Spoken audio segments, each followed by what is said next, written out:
As you know, Father Martin, if you recall, I made a pilgrimage. I know. I went to the Vatican. Yes. And I went to the Sistine Chapel, and I did all the things that one does. And by the way, Father, it was very interesting. When we arrived at the Vatican, there was a massive, massive crowd there. And we were kind of looking around saying, wow, look at all the people. What in the world is going on? And somebody turned around and said, you mean you don't know? The Pope's going to be here in 5 minutes. And so we got to watch and listen to the Pope, which I thought was quite a treat. That was just very lucky. That was just lucky, if you want to call that luck, yes. True. Good point. Then we went to the Sistine Chapel. And though we did not get an opportunity to go to the labyrinths beneath the Vatican, Father, I must tell you, the Sistine Chapel is in itself something of a labyrinth. Oh, it is. It is. I have lain on my back looking at the ceiling for hours, after hours, when I could do that. Just looking at the ceiling. I fully understand.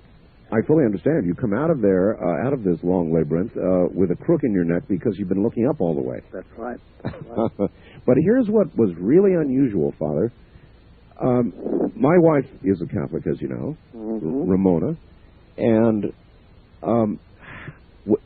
as soon as we walked into the Sistine Chapel, the first thing we saw was this gigantic globe. And you know what was on the globe? It had all 12 signs of the zodiac. That's right. I couldn't believe it. I couldn't believe it. I was so amazed that I had Ramona stand there and point to her birth sign on the globe, and I took a photograph and put it up on the website. It's up there right now. And I was going to come home and ask you, what in the world is something astrological doing in the Vatican? Well, actually, Art, it's a historical fact that several popes over several centuries always kept an astrologer. Really? Oh, yes. And the astrologer was noted for his Catholicism. It was always a man. And they consulted him about the affairs of state, whether it was advisable to do this, to that, to the other. Really? For hundreds of years. Oh, now, yes. Somehow I'm a little lost here, Father, because I always thought that the only person a pope would consult with would be God in prayer, and that influence of the planets wouldn't enter into it. Well, not with Catholicism. I know, strictly speaking, one would expect that, but they considered it a one way in which God would advise them to do things. A wise Catholic astrologer who would be studying the movement of the planets and would see in the conjunction or the separation or the rearrangement of the planets an indication of favorableness for this move or that move on the part of the Holy Father. No kidding. Yeah. Do you know that tonight, as we speak, 8 planets are in alignment? Yes, I was told that. I haven't got out to look at them because I really have something else to do, much less present than watching the planets, because I'm terribly interested in the stars. But I would love to see them. That is absolutely remarkable. Now, what is the modern church's attitude with regard to astrology? It depends on the modern churchman. Certainly the present Holy Father does not consult, has not got and does not consult astrologers. There is nothing inherently against Catholic teaching or Catholic faith in astrology, provided that you see it all beneath the hand of God. Because, again, the Catholic doctrine is that God can manifest His will and tell you what to do in your life through various material happenings. And one of them is the arrangement of the planets. So there's nothing against faith. What would be against faith is one placed all one's trust in that and relied on that to be the deciding factor about life and death. And that's forbidden. That nevertheless seems to be a very liberal interpretation. Yes, it is. Particularly for popes of many years ago. I know, for hundreds of years, Art. Hundreds of years, literally. Certainly, you could say that between, say, as a cliche date, 1200 and, say, middle of the 1600s, it was very common. Very common. Well, then I think the church is to be applauded for not erasing history that perhaps today it would not rather recall.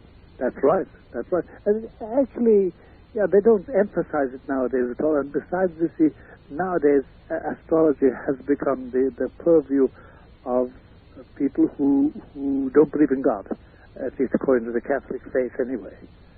So they emphasize it less. And then there have been abuses of astrology, of course. There are stories and novels and books and real factual histories about people who consulted the stars and therefore decided to go and assassinate somebody or to steal something. Sure. So that's where it goes over the edge. But as a means of knowing God's will, no, some popes wouldn't travel without their astrologer. That's really Would an not amazing travel thing. without them. All right. It then, is surprising art. There's no doubt about that. Indeed. And then there were a couple of other things that struck me and will be with me for all of the rest of my life. I think, no, I believe in God, Father, Sure. but I am skeptical about things that I can't touch and prove. I can't help it. Yeah. However, while I was there, I also got to go to Bethlehem and Jerusalem. And I saw, interesting. yeah, and I saw the exact place where Christ was born and where the final crucifixion took place. And I must tell you that, along with my experience in North Africa, there are almost not words to describe the difference between talking about it, hearing about it all your life in Sunday school, early in Sunday school, but then suddenly being there and being in that spot, and you know that you really, really know, and I can't even convey in words. I know you can't, and nobody can, Art, and I know exactly what you're talking about. There's no way you can tell it, but there's something in that place, those places. Oh boy, is there ever. Yeah, and you know, Art, look at it in broad level for the moment. Take even a broader view of it. If you go and visit the battlefield of Waterloo in Belgium, right, or the Alamo in Texas, sure, something grips you there. Some of the same sort of feeling, but not nearly as strong. Oh no, it's not nearly as awesome. Awesome is the word. It's awesome. I guess that's the best word you can come up with, but I really haven't found words to convey to my audience, and I really have tried. Yeah, I'm sure you have. So I was. It was an amazing. If you couldn't do it, it means it's rather difficult. You are a master of words. There really are some things that words there are not words for. That's right. They go beyond. The feelings are too deep, and the experience is too real. Human words. It's like it drives something right through you, and does. I'm going to leave it at that because I really can't explain it. No. Anyway, that was incredible. But I'm so glad. I'm so glad you saw those places. Then, after I called you the other day, Father, yes, and I found out happily you were not dead, mm-hmm, the next night, I think it was Sunday, yes, on 60 Minutes, lo and behold, yes, they put a picture of your book, Hostage to the Devil, on the screen in connection with a story they ran. That's right. And Dr. Olson. And Dr. Olson. I think I had given you the first news of that, and I'll bet lots of other people have talked to you about it since. But you were the first. You were the first to tell me about it. And my eyes popped out in the place when I saw it. All right, to give everybody some sort of background, this is with regard to a 60-minute story about a lady with multiple personality disorder, a Wisconsin woman, who went to a doctor, and the doctor said she had 126 different personalities, distinct and different personalities. Over many years, he treated her, Dr. Kenneth Olson, and the allegation is that he hypnotized her and that he actually put these personalities into her, including the Bride of Satan, teenage boys, you name it, she had it. It cost hundreds of thousands of dollars in insurance money. Hypnosis again and again and again over years and years and years, and then finally culminating in this psychiatrist performing an exorcism. I know. They said, based on your book, Hostage to the devil. Right, using the formula put in the back of that book. And, by the way, he thought, I guess, that it was a success, that it had successfully exorcised her. Yeah. And so there's a lot of legal battling and lawsuits pending and so forth and so on over all of this. But I thought I would try and get your reaction to that. Well, I'll tell you my reaction, Art, is this. And don't be very surprised at this. My reaction is great fear for the safety of Dr. Olson. And I'll tell you why. Okay. The essence of exorcism, performing an exorcism, is a clash between the exorcist and the demon allegedly possessing somebody who is to be exorcised. Yes. And it's not simply a prayer, and it's not simply a blessing. It is an actual battle. clash. It's like a conversation. Battle. Like a battle. Yeah. And you can only do that, according to the theory, the belief, you can only do that with immunity, because you're facing, allegedly, according to faith, you're facing an archangel, albeit a fallen archangel, called Lucifer. And that archangel has an intellect and resources far beyond anything any human being commands. And in order to tussle with him, tangle with it, or him, or it, or whatever we want to call it, because he has no gender, right. In order to do that, you have to have the authority to say, what is your name? Why are you here? When did it start? And get out. And in order to do that, you have to have permission. And that's why we always counsel people, never on their own bat, to tangle with anything really demonic, because if you do, you're going to lose. And if I could talk, which I can't on account of privileged communication, I could tell very, very scary and awesome stories, frightening stories about psychiatrists who did try and exorcise without any authority and became possessed themselves. Oh, really? Yeah.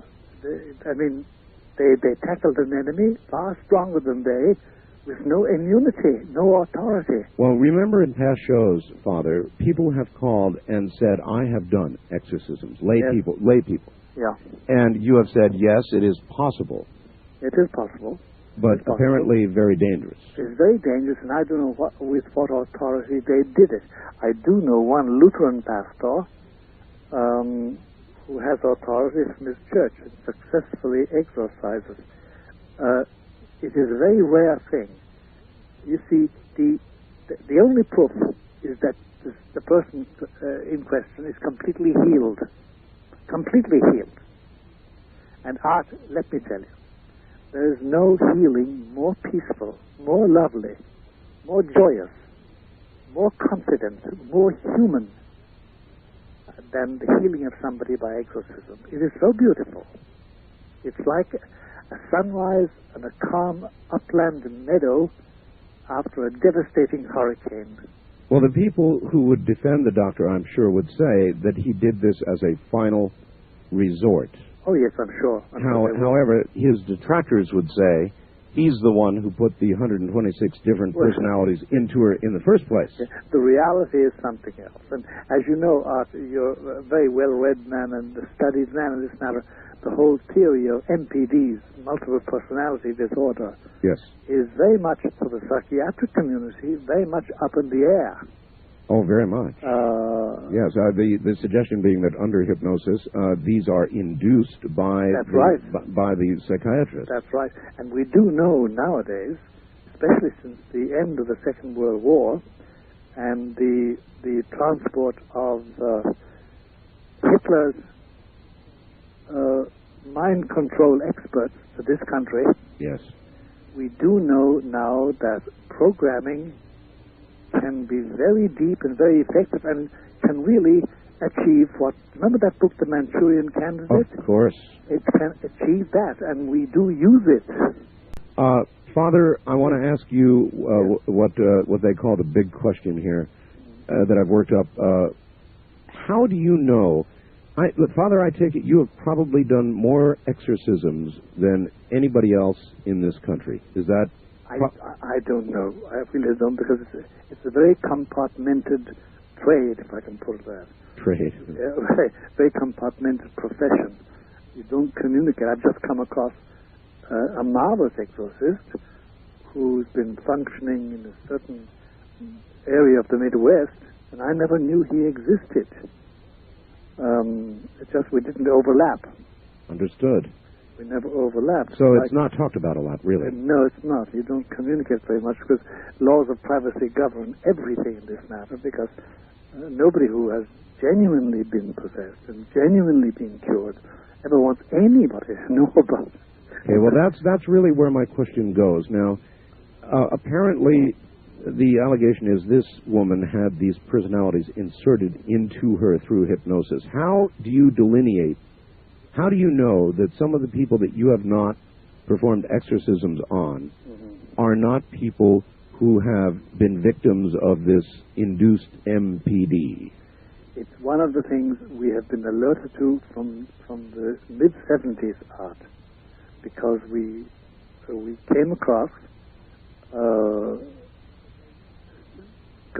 very accurate information about the programmers that do exist, that did exist then and do exist today. And we formed criteria, principles by which to judge that. And it's not a simple matter, but it can be done.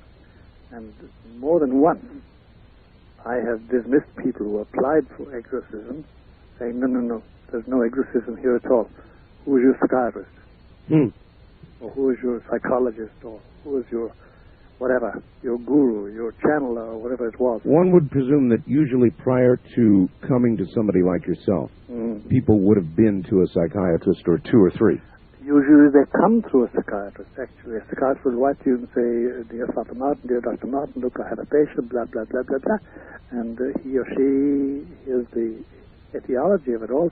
Would you have a talk with them? Without discussing specific cases, Father, yes. How many times have you begun to investigate a possible exorcism and then rejected it? 7 out of 10 cases. 7 out of 10? Yep. Because, you see, there's also the question of disease. Some people, for instance, with Latourette syndrome are used to be confused with possession. Yes. And Latourette syndrome just has a lot of the behaviorisms of possessed people, but it's not possession. And then there's Huntington's chorea. And then there are forms of schizophrenia, phases of schizophrenia. There are schizophrenia, but not possession. And then, by the way, there are forms of possession that are very like schizophrenia, and the demon hides behind the schizophrenic manifestations. Oh, that's even worse. Yeah, it is. There's a double whammy there. So you've got to undo all that. And you can only undo all that if you have authority. You can't just do it because you say, well, okay, now tell me what the truth. Are you there or not? It's nothing like that. It's a far more... Are you allowed to discuss the tests? Yes. The tests are if you want to start at the beginning, first of all, you ensure that there's nothing physical. That there isn't a tumor in the brain. There isn't transgenerational insanity. There isn't alcoholism. There isn't a drug addiction. You must assure yourself of all those things. And if there is it masking something else, or is it simply that alone? First of all, you must check them physically. They must be checked physically.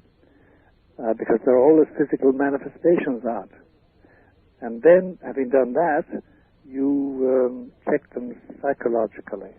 Not by psychoanalysis exactly, but competent psychologists must examine them, talk to them, examine them anyway, even if they can't talk to them. Sometimes they refuse to talk. and they must make up their minds if it's some form of psychosis or neurosis or something psychological, or something that's indefinable and that has no explanation in the diagnostic manual for psychiatry. In that case, then the attitude is, okay, let's try exorcism. And then you start off formally into exorcism. And that means then talking to the person in question or to the people who know them, if it's a child or a young person or a husband and a wife, etc., people who know them and finding out how they've lived and when it started and what happened and what distresses people, why have they come to you, what has the psychiatrist said. If they come to a psychiatrist, usually the psychiatrist will tell you what he or she has found out about them and say, this is the baffling thing about it, and this is why I would turn to you on a religious plane rather than on a psychoanalytic plane or psychological plane or psychiatric plane. And therefore you eliminate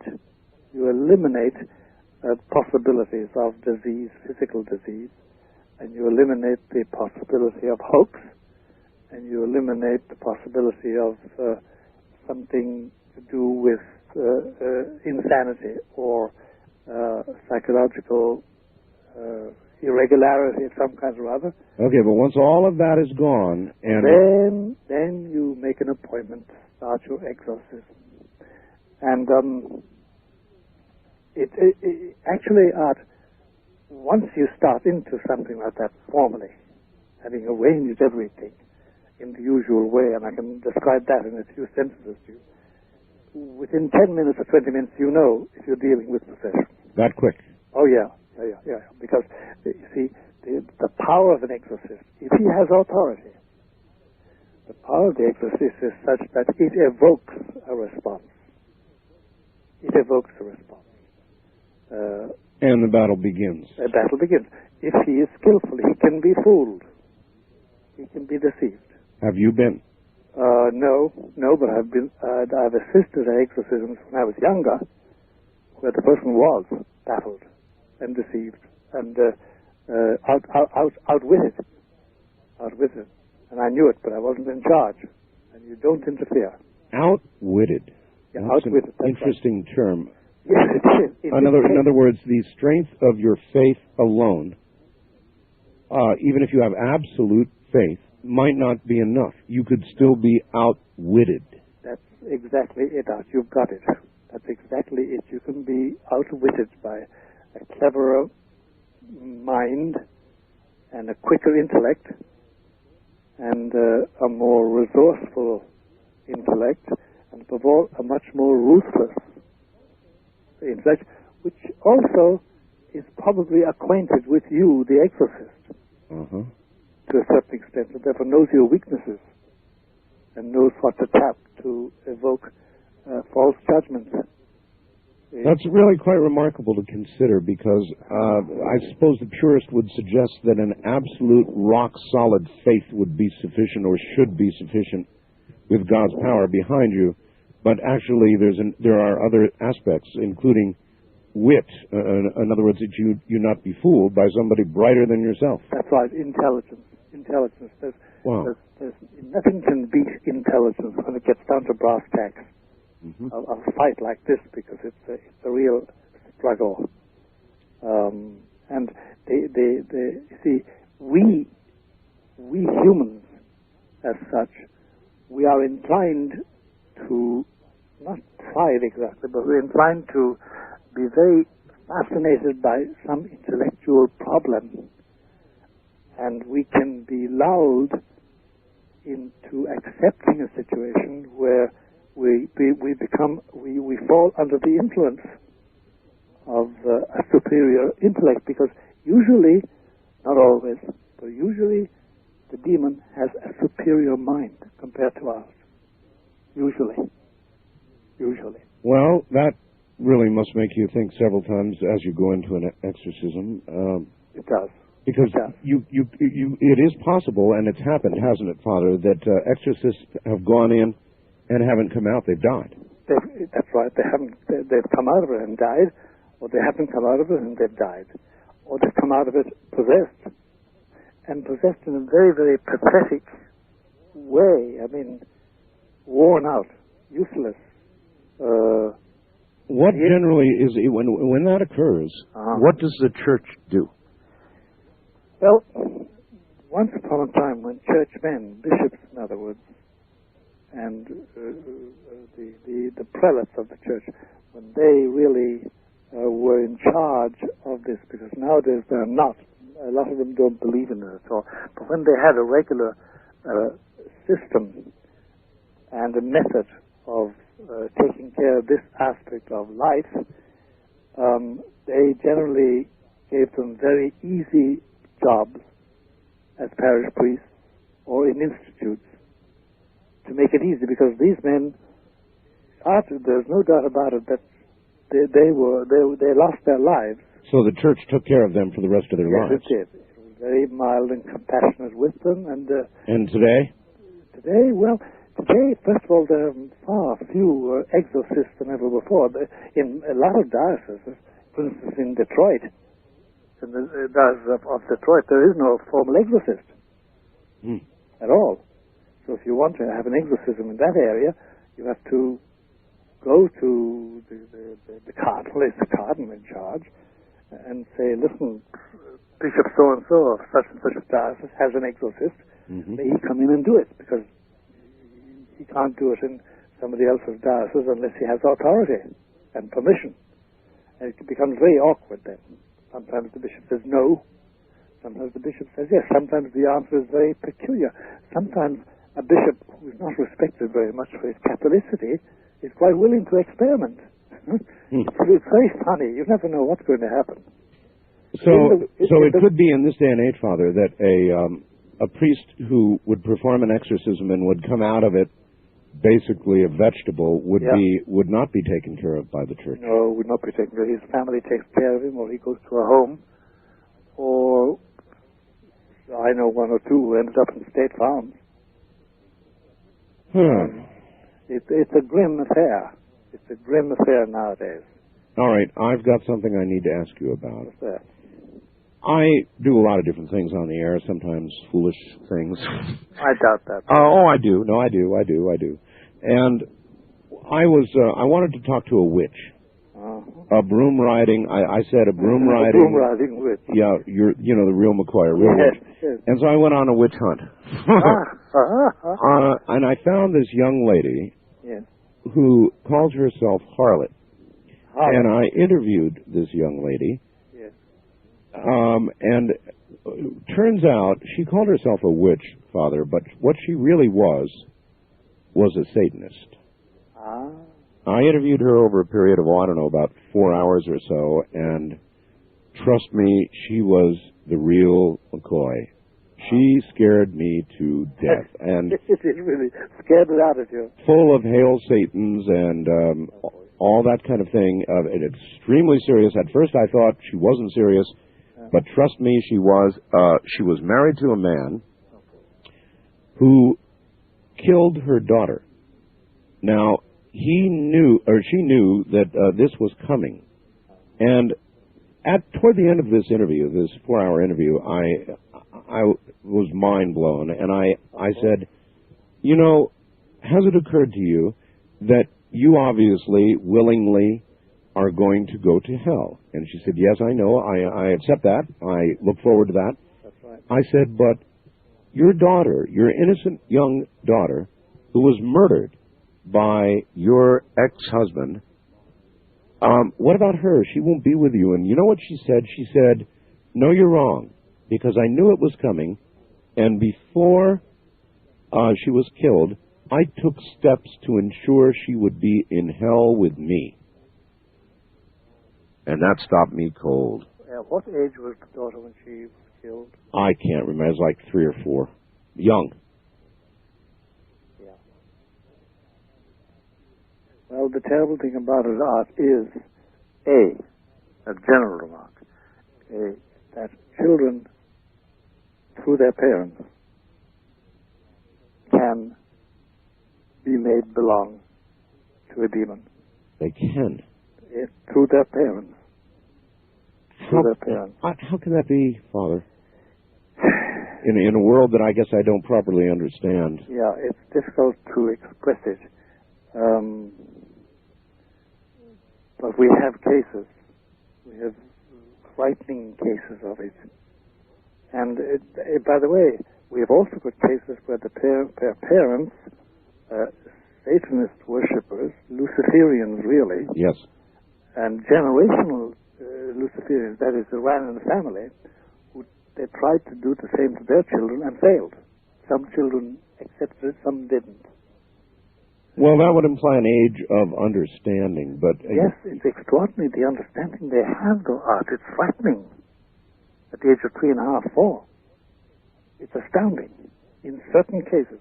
In other cases, no, they're dull. They're like little children, which they are, and they don't, there's no harm done. But there are cases, there's some part of me, Father, that just can't grasp this, that an innocent child could be literally taken to hell by the mother in this case. Cease to be innocent. Cease to be innocent. You see, actually, Art, when you think of it, there have been cases in history where children of an age, a tender age, as we say, 3 and 4, turned out to be very willful. There are rare cases, I know that. They're very rare cases. But it does happen. But even under our laws, a child of 3 or 4 could never be charged with... Never. Held responsible for in any way... Never. What some child at that age would do. That's right. So, I'm sure you get this kind of question all the time, but how could a merciful God allow this to occur to a child that young? How could this woman's will make that happen? I have no answer to that. I do know it happens. I do know that there's full consent on the part of the child. I do know that they have a development of will and mind that frightens you when you come across it. You know you're in the presence of a tiny body which is as developed as your will, your adult will, although not with the experience. And it's a very frightening thing. Boy, it's a scary like world. Like a talking dog. You know, I sort of half expected you to say, don't worry, that child is not in hell. Well, but that isn't what you said. As to who finally ends up in hell, Art, that is something reserved to God. We don't know. And she, the mother, may have thought she made quite sure about it. She may not have had, because the final decision is not hers, it's God's. Yes, but your answer is she could have done it. Oh, yes. Here once again is Father Malachi Martin. Father, welcome back. Thank you. I've got a really hard question I'm going to ask you, hard for me. But first I want to ask you, in previous programs you and I have done, we have talked not just about people possessed requiring exorcism, but people in a different category, people that you have called perfectly possessed. Right. Now, frequently these people are very successful, have a great deal of money and influence and power. Usually, yeah. Usually, yes. And there are many of them. And you said when you walk down the street, you know them when you see them. Yes, you always do. They know you. They know you. Yeah. In what manner would you know this person? Can you put words to it?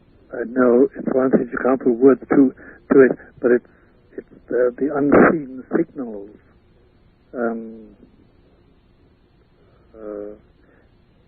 It's like you sense that they sense you are both totally alien to each other. Totally alien to each other.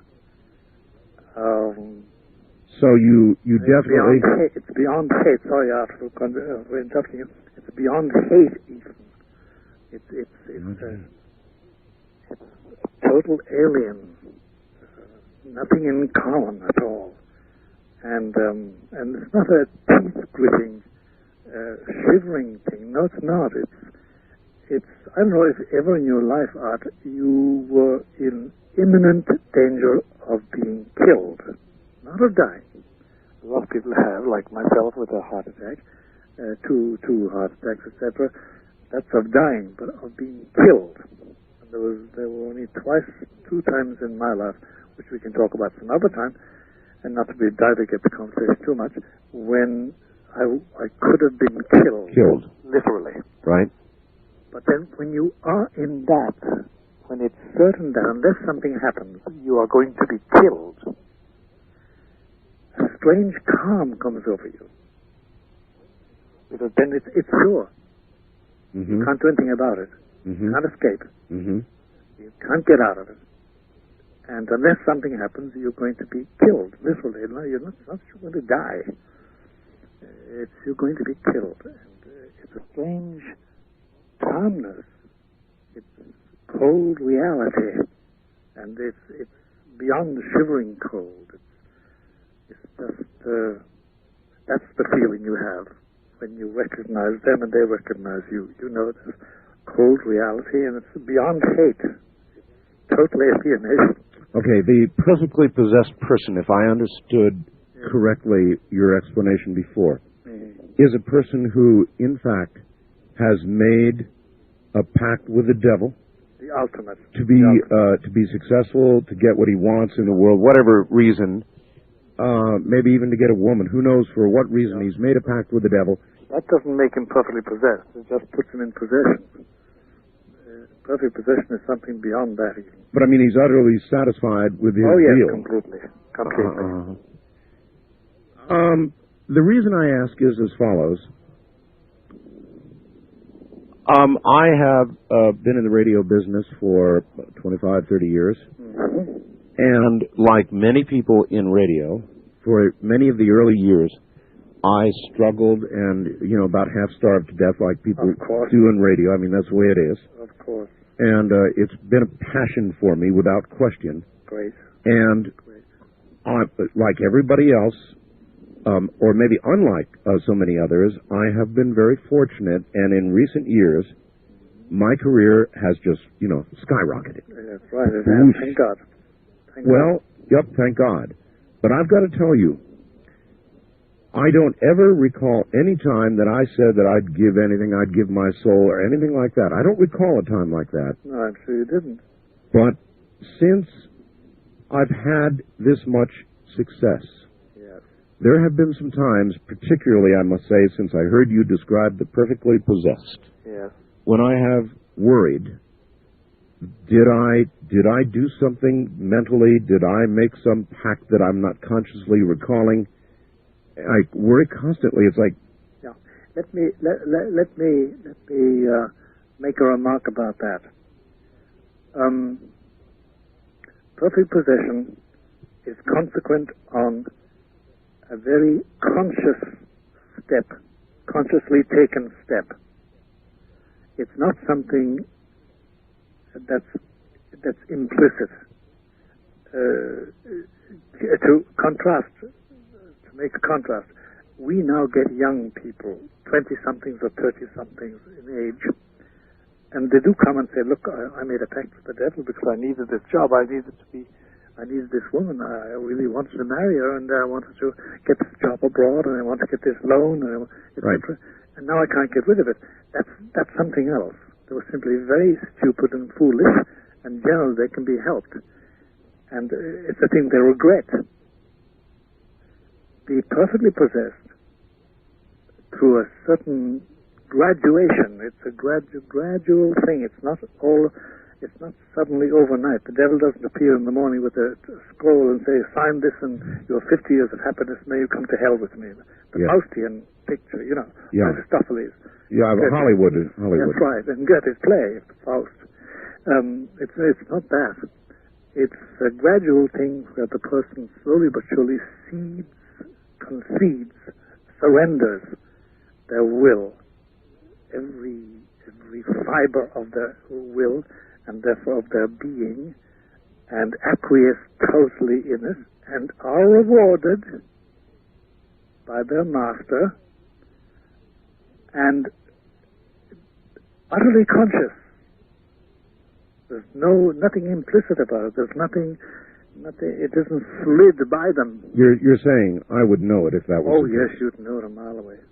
You'd know it a mile away. I think that it is a malady suffered by many people who are successful. They don't fully understand the nature of their success, and sometimes it seems like there are other forces at work. In other words, you question your own success, and that's one of the things, ever since talking to you, that I've been worried about.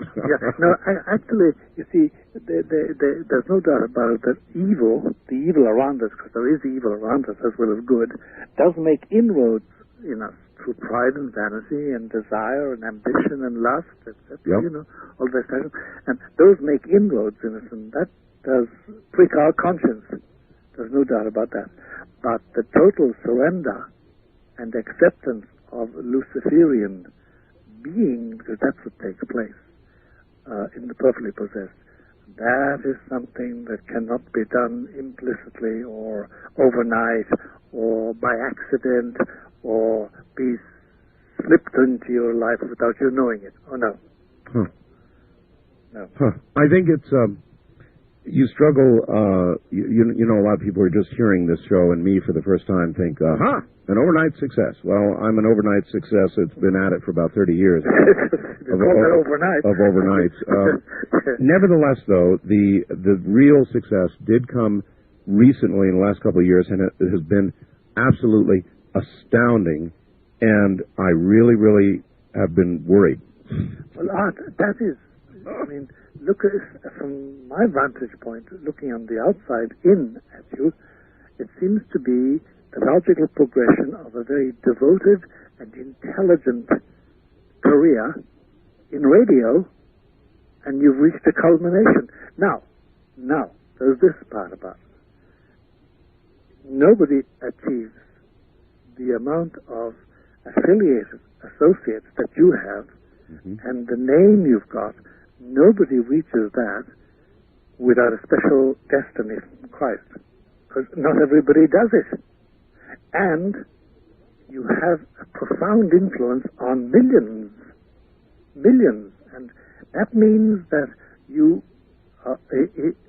from this point of view, as a radio man, that you are working on universal lines that affect the macro government of people's souls. And that's a responsibility. It really is. I know. That for me, that's the telling point that, sure, somebody can work like a dog, work the little bottom off, as they say, and not get to where you are. But you got there, and that was because your destiny was that you were to do that. Given your talents and given your will and given the opportunities which were given to you. Obsession would be a good word. I'm obsessed with what I do. I love it. Yeah, I know. Well, obsession, since we're talking in the context of exorcism, obsession is a very professional word with us. I wouldn't use it about it at all. I'd say you're utterly devoted. Utterly devoted. And because obsessed is something else. Close to possessed, huh? Yeah. Obsessed in that good sense, yeah. Not even in the Calvin Klein meaning obsession. I could make a joke, sort of a joke. Yes, I could use a joke. Yes, but I know it's a question of destiny. De facto, your destiny before you were born, before you were conceived, before your parents were married, was such that you would achieve this eminence. And apparently, it fits into God's plan. Oh, I hope and I'm not saying that to butter you up, not buttering you up at all.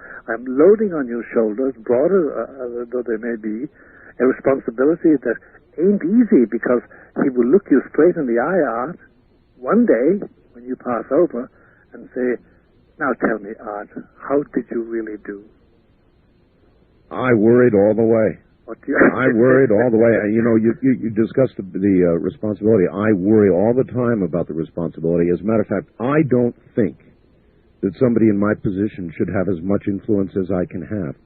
It worries me all the time. I know. Well, I'm sure all the other eminent men in various fields say the same thing, and without breaking confidences, you speak about me as having worked with 2 popes, and I did, and I've worked with very eminent men, and behind the scenes, the best of them used to shed tears over their weaknesses.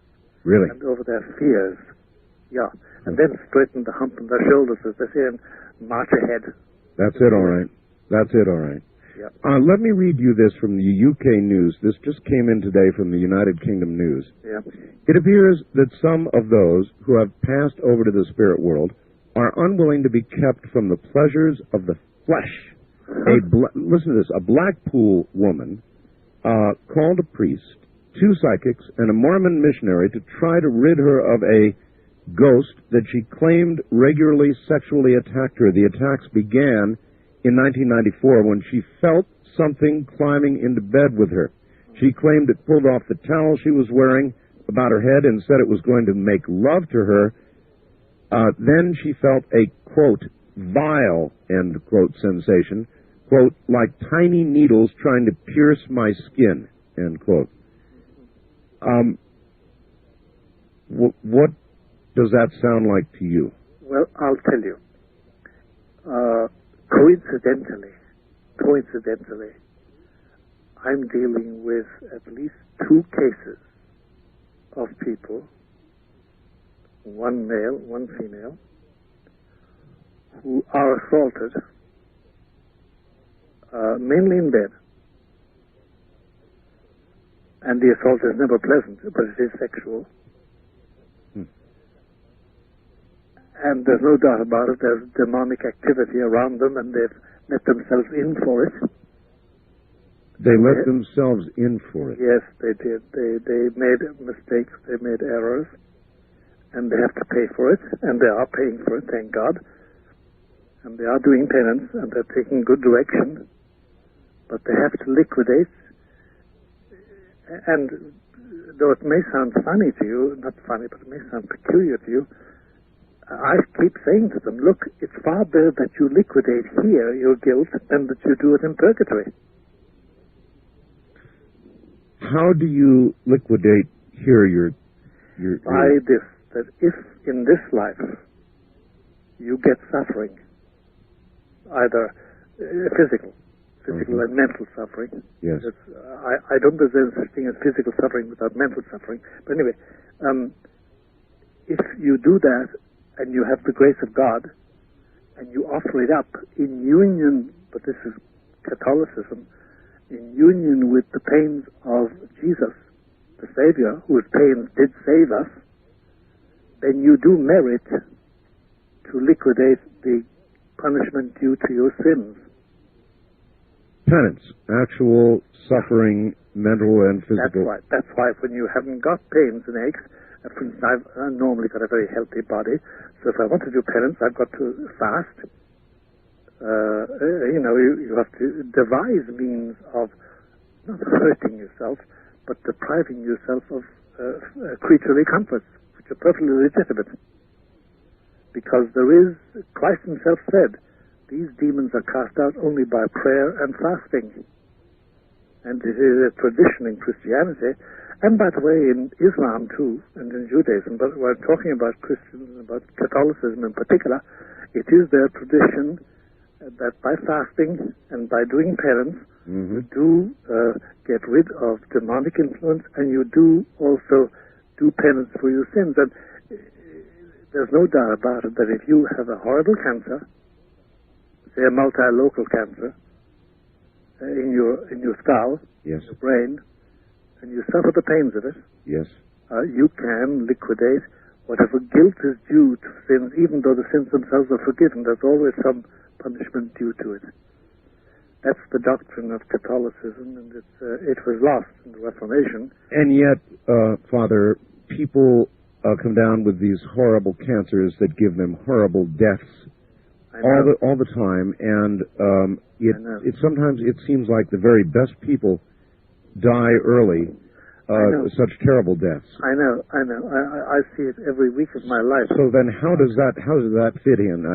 Well, it fits in the sense that, of course, each one is different. Each person is different, and I've never found two patients reacting in the same way.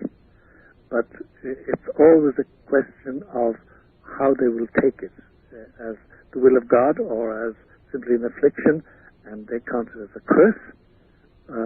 And they can count it as a hidden blessing. Father, we are once again at the bottom of the hour, so just rest a moment. We'll be right. Oh, it just flies by, doesn't it? Father Malachi Martin is my guest from Manhattan.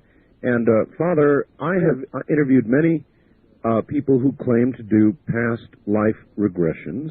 Yes. I have interviewed many New Age types who claim that they have had near-death experiences, that there is no such thing as hell, that nobody ever goes to hell, and that in all of their regressions and the thousands of regressions they've done, they've never encountered hell. Well, let me tell you, I've got an article here from the London Telegraph, and I want to read you a little bit about it and ask you about it. Quoting, terrifying accounts of gravely ill people who claim to have been dragged to the very gates of hell by demons are now to be studied scientifically for the first time by a British psychologist. The existence of so-called near-death experiences, or NDEs, in which dying people report having mystical sensations before being resuscitated, is now widely accepted by doctors and scientists. Their cause is unknown, but they typically involve a feeling of deep peace, followed by a sensation of floating up through a tunnel toward a bright light and into a beautiful kingdom. We've all heard that. Continuing, but now it is becoming clear that for some people, NDEs are far from blissful.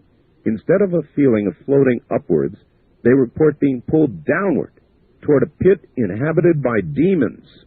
The experiences of Evelyn Hazel, a London-based art historian, as she fought for life against meningitis, are typical. Quote, I had reached a critical stage in the illness, and I was hovering between life and death. I was aware of being involved in an intense and very real struggle for my life. She told the Telegraph, continuing the quote, a three-legged being, rather like the Isle of Man symbol, was pulling both my legs down to infinite depths, and I knew without any doubt that if I relaxed and I gave in, I would be dead. I believe this struggle went on for some considerable time, and eventually I managed to break away from whatever it was pulling me down. And so they're doing actual scientific studies now, not on the typical light and light beings and relatives greeting you in tunnel stories, yes, but on people who went the other way. Hell is a real place? Yes, a real place, in the sense that it is a place that it has every place has a where. You know, if you say Peru, it's a real place. You say, where is it? It's got a real location, a real where. We do not know the exact location of hell. Oh, I didn't mean a geographic location, Father. Okay. No, it has a real. It is a real place. Yes, it is. We don't know the geographic location of heaven either. No, we don't. We don't. That's a distinct thing. But I guess my question is, hell is as real a place as heaven? Yes, as real, and so is purgatory. In between, it's as real. Now, it is impossible to deny the fact, because so many people have had near-death experiences, NDEs, right, of both kinds. It is impossible. We can't explain it exactly, but it is there. It does take place, and the similarity between the NDEs is amazing. It does point to some unity caused by one thing, one particular experience that they all have had. And the demonic also, they The big difference, Father, is that people who have had an experience like this lady don't talk about it. They don't talk about it. I mean, sure, if you go to a place of light and love and you realize that you would be in heaven if you really pass on, fine, you can talk about that. Yeah. But if you've been to hell, you're not really likely to... You don't come back and tell us about it. Not really. Unless you come back. There have been cases of possession where damned souls do speak. Where damned souls speak? Yeah, do speak through the demon. But that's a question of... There are very, very peculiar cases, and they're very convoluted cases, and there are cases where people made special pacts with the demon. But they're very rare, but they do come back. At least they're allowed to talk, communicate, I should say. And it's all very mysterious, and you stay away from it as much as possible as an exorcist. But it does come through at times, and it's a very disturbing experience, and it never leaves you. Father, I would imagine a lot of priests have, even themselves, in their lives, moments of doubt about their own... Very many. Yeah. You're absolutely correct. I would think, though, that doing what you have done, yes. Doing exorcisms, yes. Must enforce your own faith in a way that the average priest will never have enforced. That's right. That's right, it does. It does. There's no guarantee that you're going to succeed completely and persevere and go to heaven, but there's no doubt about it. It does reinforce it because you're up against it. You're up against the ultimate in evil.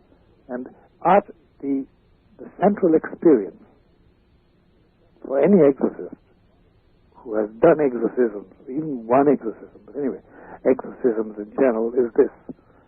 It is that memory burnt into you of total malice. Total malice. And it's very hard for the normal, even hardened criminals. They love somebody, their child, or their woman, or their mother, or their country. But to come across a mind which is total malice, nothing but malice, is something appalling. As I say, what it does to you is it freezes you. I'm sure it does. It freezes. And that is something which... does make you immediately think of God's beauty and God's compassion and God's love and of nice soft things and of eternal peace and compassion and holiness and goodness. It certainly confirms all that. It sends your soul into a wild dance towards God. Father, I would imagine you've had lots of opportunities to see young priests assist you in exorcisms, and how do they come out of that generally, first time around? First time around, they come out shaken, and they generally they vomit, and sometimes they're incontinent. They can't keep it in them. Yes. It's little they're frightened out of their lives. We laugh because it's embarrassing. In fact, the first time I assisted an exorcism in the United States, I was in bed. I was called up by an exorcist who said, "Malachi, my assistant has collapsed. Please come over and help me out." He was in the Bronx. In the Bronx? Yep. And the young man had collapsed. Because it's very unnerving in the beginning. It's very unnerving. This is probably a very frivolous question, but I'm curious. Having done so many exorcisms, is there any geographic sense to exorcisms in the sense of more, for example, in the large cities? I mean, there you are in New York City, is the biggest. Are there more by percentage, do you think, in the big cities than there are in the... I'm sure that it will not meet with the approval of a lot of people, but I can pinpoint various cities and various areas in the USA, really? Canada, and in Europe, where there are a disproportionate number? A disproportionate number, where evil of that kind flourishes. It's a funny thing. Can you name a few? I mean, we're not going to really harm anybody by naming a few. Well, I think, for instance, that there's a plethora of such things in Geneva, Switzerland. Geneva, Switzerland. Neutral Geneva? Neutral Geneva. Yeah. I think that, and I hope that we don't get assaulted for having said this, but it does seem that Louisville, Kentucky, has a fair share, more than, say, as far as we know, Santa Fe. And then there are areas in Manhattan where I wouldn't want to live, and they're not always in Avenue A, B, and C, or in the Bronx, for that matter.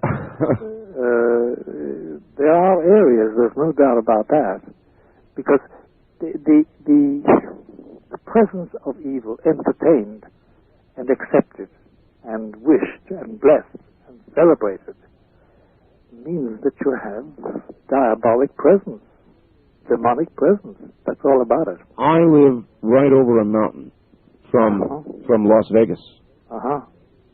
Now, Las Vegas is always generally portrayed in the media and elsewhere as the devil's playground. Yeah, I think, that's romanticizing it. I never, in my whole experience, Las Vegas never stood out as a home of the devil's art. No kidding. So, in other words, it doesn't even stack up against Louisville. No, it doesn't stack up against Louisville. It doesn't stack up against Chicago. It doesn't stack up against Vancouver. Wait a minute. Vancouver, you say? Yes. Doesn't stack up at all. But it's talking about the incidence of diabolic interference. It just doesn't. So there really are. Do you have any thoughts on why there are hotspots like this? I do not know. And a few years ago, more than a few, back in the 70s, we tried to create a profile of the possessible person. Sure. And the profile of the places. But we found out there was no profile. No, it was purely random. Neither education, nor sex, nor faith, nor culture, nor riches, nor poorness, poverty or riches, success or failure, black, white or sky blue, pink, yellow or red or green, whatever the color of your skin was. So then possession is random. It seems to be random. Appears to be random. Yeah, because, listen, like you, I know very naughty people. I mean, I know people who couldn't stand the glare of publicity on their business methods.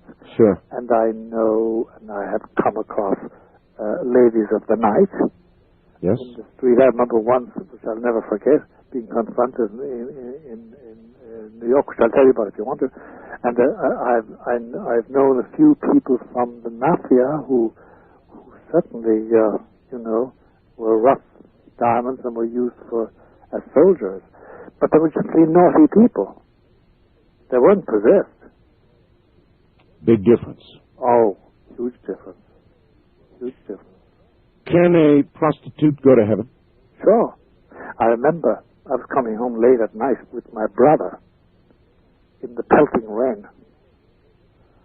And we were both drenched already, but we had to walk. And we met a prostitute. We were both clerics, by the way, but we were muffled up with raincoats and hats and mufflers, etc. Sure. And my brother, who's now gone to God, said to a woman, "Don't you not know that you're putting your eternal soul in danger?" Bill was very sententious. My brother is a good man. And she pulled up her dress and pulled out rosary beads and a prayer book out of her stocking and said, "Father, look, I say these every day. I have 5 little bastards which priests gave me. Pray for my soul." Wow. Wow is right. Oh, wow is wow. It really... it's 5 little bastards that priests gave me? Yes, yes. That's why I'm baking in the streets, hostages. A real problem for the church, isn't it? It is a real problem. And inevitably, in a church that enforces celibacy as the rule, you're going to have the difficulties. And we have it. And we've had a terrible rush of pedophilia. I know. In the dioceses of the USA. And in Canada, by God. And we're not finished yet. It's still going on. And there's the organization of the Roman Catholic Church. My church has been shaken up and hasn't settled down to anything regular yet. It hasn't made up its mind about things. And a good majority, a small majority, but a good majority of American bishops would wipe out the whole celibacy thing and allow priests to get married. You don't agree with that, do you? Well, I'll tell you something, Art. I can only speak from point of view of experience. I was a chaplain to the U.S. Air Force in Turkey. And I remember we used to go to the radar domes back in the good old days of the Cold War. Oh, yes. That they had ringed Russia with in the Black Sea. Yes. And I was always driven by Air Force officers. And by the way, it was an 18-beer trip. It was so warm. We had to have 18 beers apiece to last out. But we had talks, and the men would talk to me about anything and everything. And time again they said, Father, look, we would never discuss these matters with you if you were married, like Woody. Woody was the Protestant chaplain. He was a very decent fella. The intimacy that celibacy allows a priest, because he belongs to nobody. Yes. Except the parishioner. Yes. And if he's really faithful to it, and if he doesn't have a eunuch face, which I'll explain to you what I mean by that, then he becomes special. See, it's a funny thing about celibacy, Art. Let me give you one small word on it from a celibate. That, I mean, either you practice celibacy, and it becomes a positive thing, or else you're like somebody who's wearing a chastity belt and somebody's thrown away the key and you're looking for the key. There is the eunuch face. I wish I could say I relate, Father, but I'm the kind of guy who sits and thinks, how can it be heaven without sex? Well, actually, I understand you completely. My God, marriage is a beautiful thing, and love is a beautiful thing. By the way, the most impressive thing in exorcism, the most disgusting thing, the most chilling thing in exorcism, apart from the malice, is the terrible demonic contempt for human love. Yes. Oh God. Art, you have no idea what it's like. I mean, the contempt. Well, it would be the greatest enemy, wouldn't it? Of course. But the contempt for human lovemaking and human marriage and human love, the contempt is wounding. It wounds you when you come across it. So there's actually, in a possession, there is a lot of sexual... Of course. Perversion. Of course. And there's always a basis for it in reality. And any weakness that the exorcist has in that matter is brought out. It's like an old scar opened up with a whiplash. Well, celibacy cannot be an easy thing. No. Not for a mortal man, not even a priest. No, it's not. It's not. And it's by the way, it's not a sudden thing.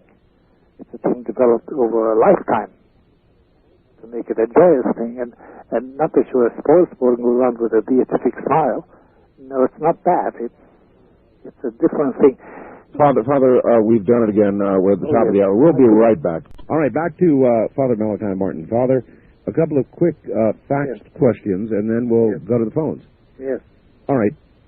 Here it is. While testing for exorcism qualities, has Father Martin ever found a person who was psychic themselves or had powers of telekinesis, the ability to move things physically, that was their own power, that just looked like demonic abilities, or are all psychic powers demonic? Listen, it may sound like a trite remark on my part. That is a very interesting question. And the reason is this, that there are three plateaus of reality. There's the physical reality, which we all know, space-time, the dimension in which we live and move and have our being. Right, right. There is the supernatural reality of God.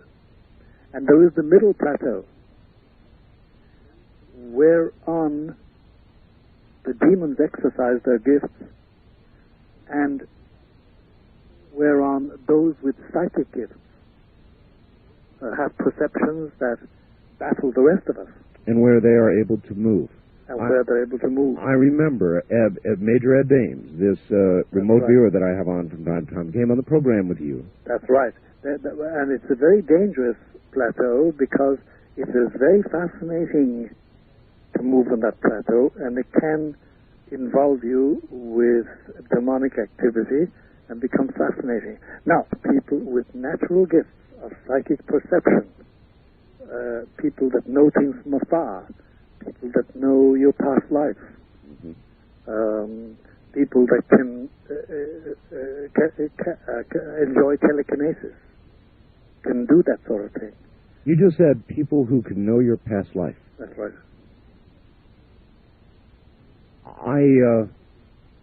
I would have thought your position would have been that there are no past lives. Well, no, I didn't mean past life. I meant what has happened since you, for instance, you're 45. They will know what happened to you.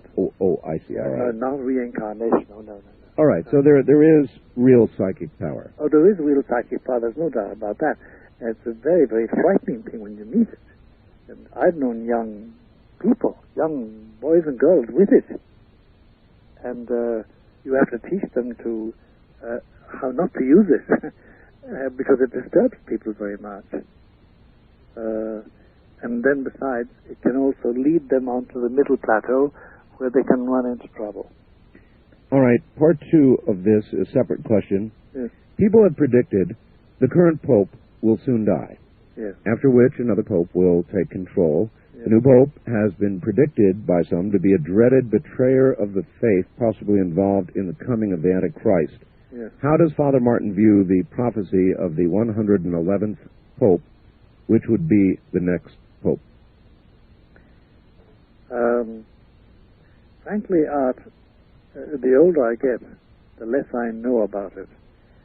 I have a feeling in my bones that the miseries of the Roman Catholic organization, as an organization, not simply as a spiritual church, but as an organization on the face of the earth, the miseries of that organization are just beginning, and that it is heading into a very difficult situation worldwide,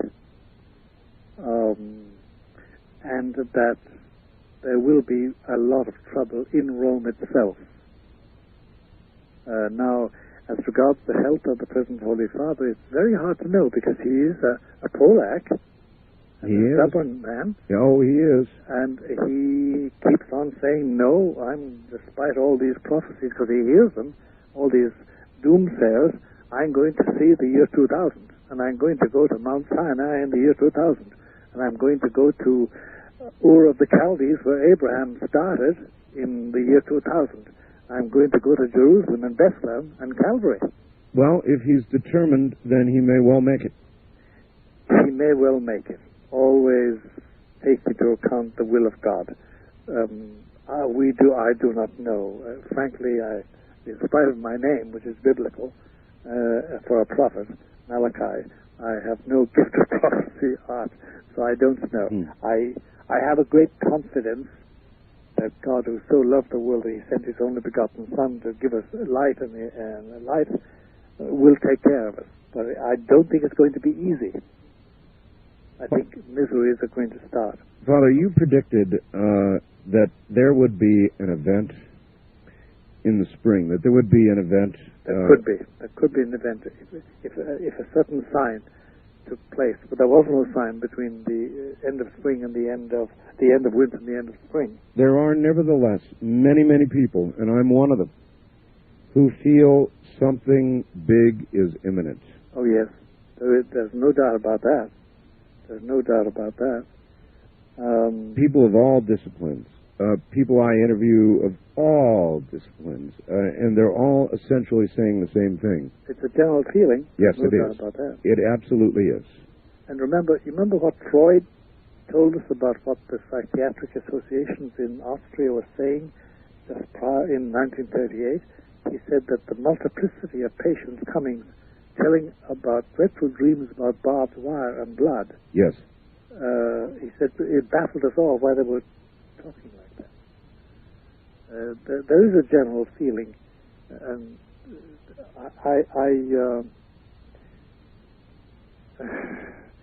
knowing the future doesn't help one's peace of mind out.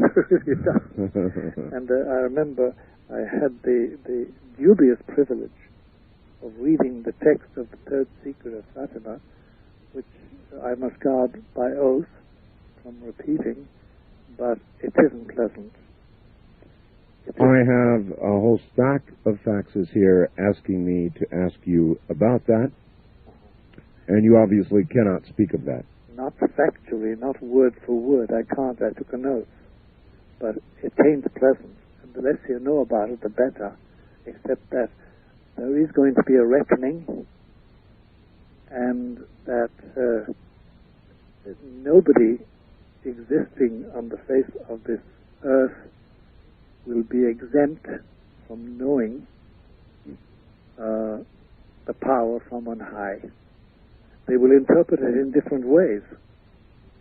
That stands to reason. According to their beliefs. That's right, and their culture and their bias. And there will be people who, even faced with the certainty that there is a greater power above our heads, will say. They will deny it. They will. They'll reject it. The scientists, for example, will find a scientific explanation for it. They will. Remember the famous so-called Aurora Borealis in 1938? Well, I certainly am aware of Aurora Borealis, but not one specific. There was a specific one which they explained by saying Aurora Borealis. But it really wasn't that at all. They all agreed it wasn't Aurora Borealis. The only one who put his finger on it was Adolf Hitler. And he said what? Well, he was in Berchtesgaden at the Wolf's Lair. That was his famous place when he for weekends with his cabinet. And Albert Speer, who was a member of his cabinet, his architect, tells us in his second book that night they all stood on the esplanade of his villa in the Bavarian mountains, looking out to the east and seeing these extraordinary sights of light. And Hitler said, nun, now we have to shed blood. We didn't shed blood in taking the Tsar, we didn't shed blood in taking Czechoslovakia, but now we're going to shed blood. So he took that as a sign. Oh, he took it, and it was a sign. Because the Virgin who told the children in Fatima in 1917 about this sign, she told them it would take place just before the Great World War. She said, it will be just before they start killing millions. Can you tell us in a way that we can read between the lines with regard to the third prophecy? Is there a timetable that you are aware of that cannot speak of that we can read between the lines on? Yes and no. There is it is not 200 years away. It is not 50 years away. It is not 20 years away. Number one.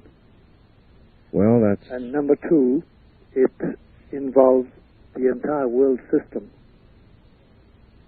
It's not merely one area. It's not merely one religion. It's not merely one race.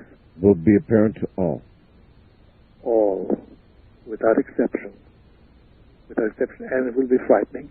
Okay, well, I think I've asked as much as I want to ask about that. Let us ask some questions of the audience. First-time caller line, you're on the air with Father Malachi Martin in Manhattan. Hello.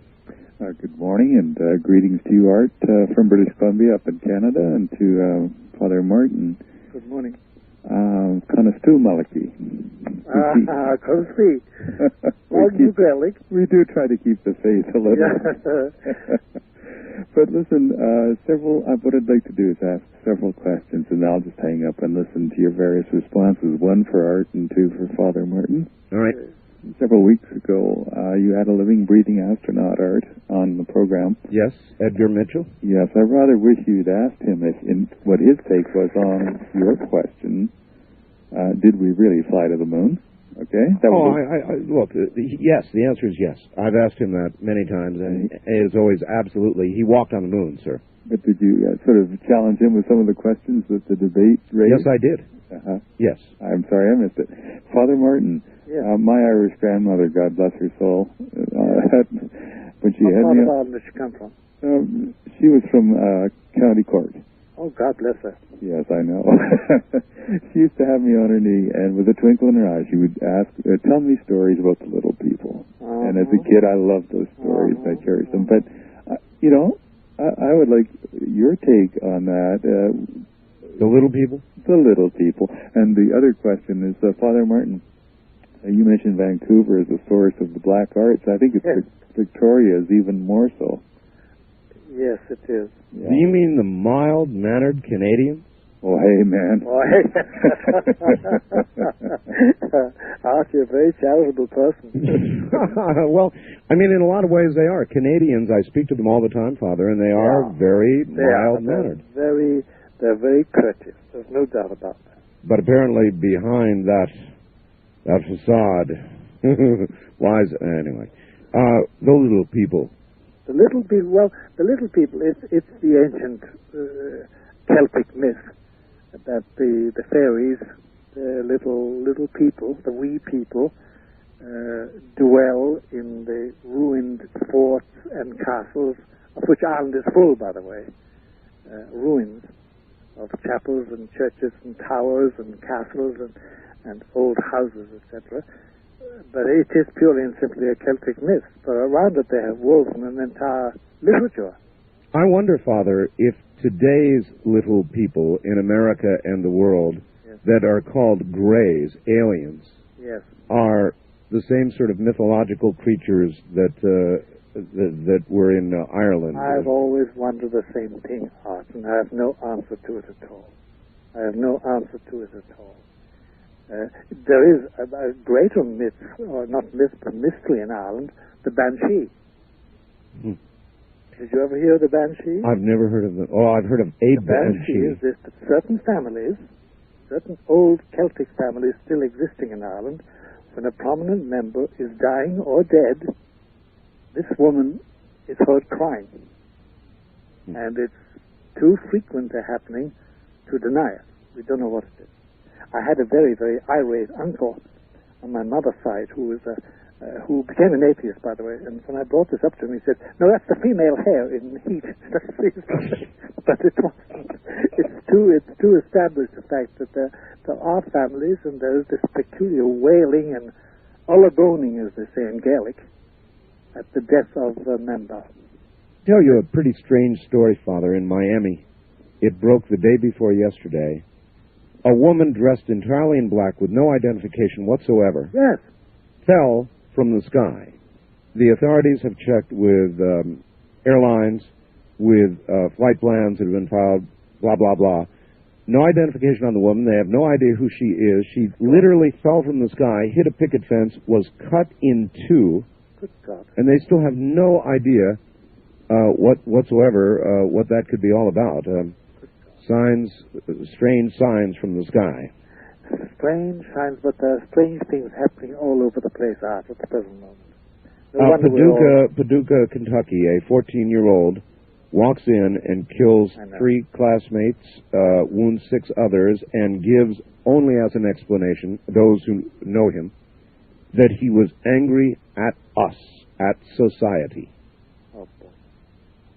Oh, boy. Oh, boy. Yeah. You know, you see statistics today indicating that crime, violent crime, is down. But the very nature of crime has utterly changed. At one time, Father, when one person would take the life of another, there usually was a reason, man catches, man catches a wife in bed with somebody else, Or robbery. bad business deal, robbery, whatever, but there was a motive. Today's crime, though maybe less, is totally indecipherable. Totally, you're quite right. That's the very word, indecipherable. It's an extraordinary turn of events. Now, look, as far as I know, it means the presence of a more active evil for evil's sake. Is there a war between heaven and hell that is constantly going on, or is Yes. it... And now it's acute. Now it's acute. Now it's very acute. Yeah. All right, once again, Father Malachi Martin from Manhattan. Father, a war between heaven and hell. There have been recent movies about it, and so I hate to have to draw my knowledge of this from motion pictures. Why not? But there was... have you seen a movie called Prophecy? Yes, I have. Christopher Walken. Yes, right. Boy, he sure is a perfectly possessed person on screen, isn't he? It in those motion pictures depicts an actual war between heaven and hell, an escalating war between heaven and hell. Right. The fallen angels. When you see something like that, is that anything like you envision to be going on? You know, minus the Hollywood special effects. Yes, well, minus the Hollywood special effects, yes. Yeah, it is. More, of course. We just had some weird noise on the line. We had, yes. It must be that we're getting on somebody's nerves. Yeah, that's right. You guys at NSA, just listen, don't cut in, huh? That's right. It is, yes. But the where you find that battle raging is in the souls and lives of living people.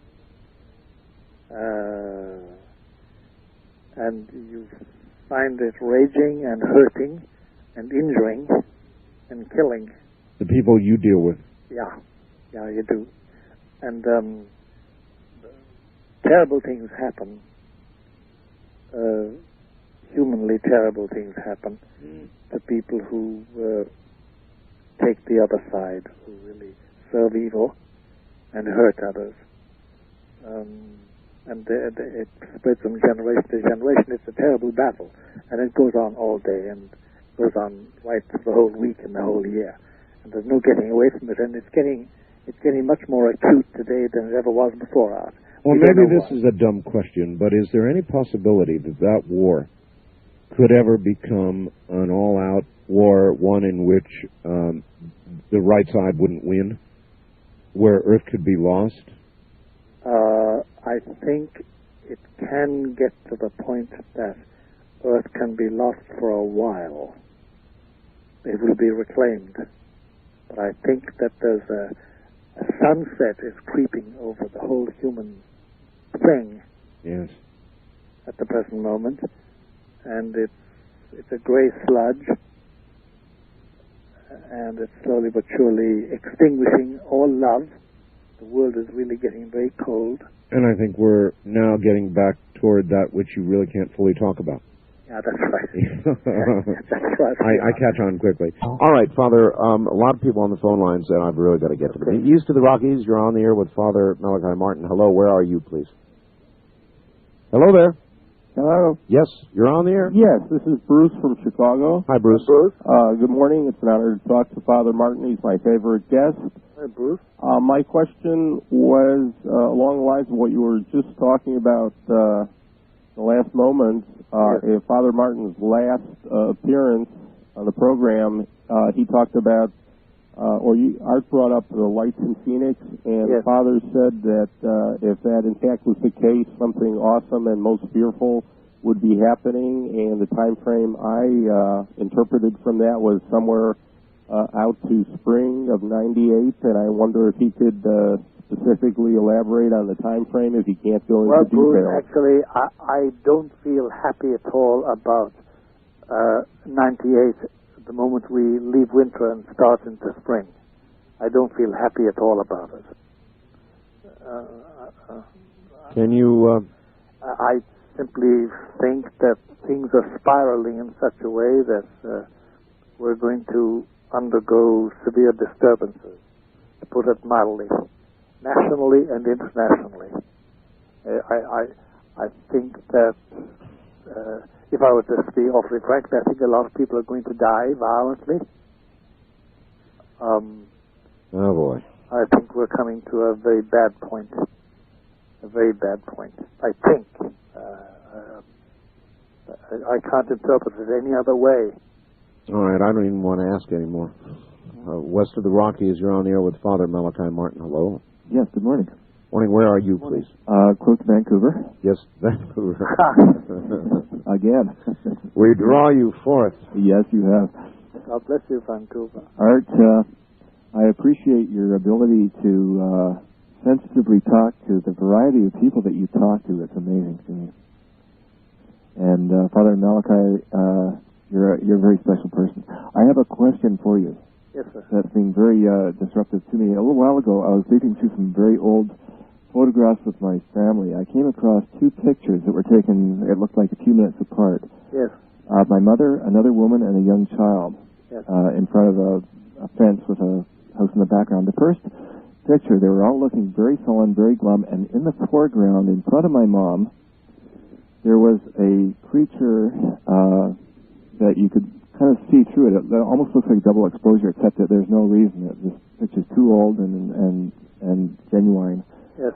But the creature looked about 4 feet tall, a little hunched over, black kind of shawl, very kind of like a big nose, very, very evil looking.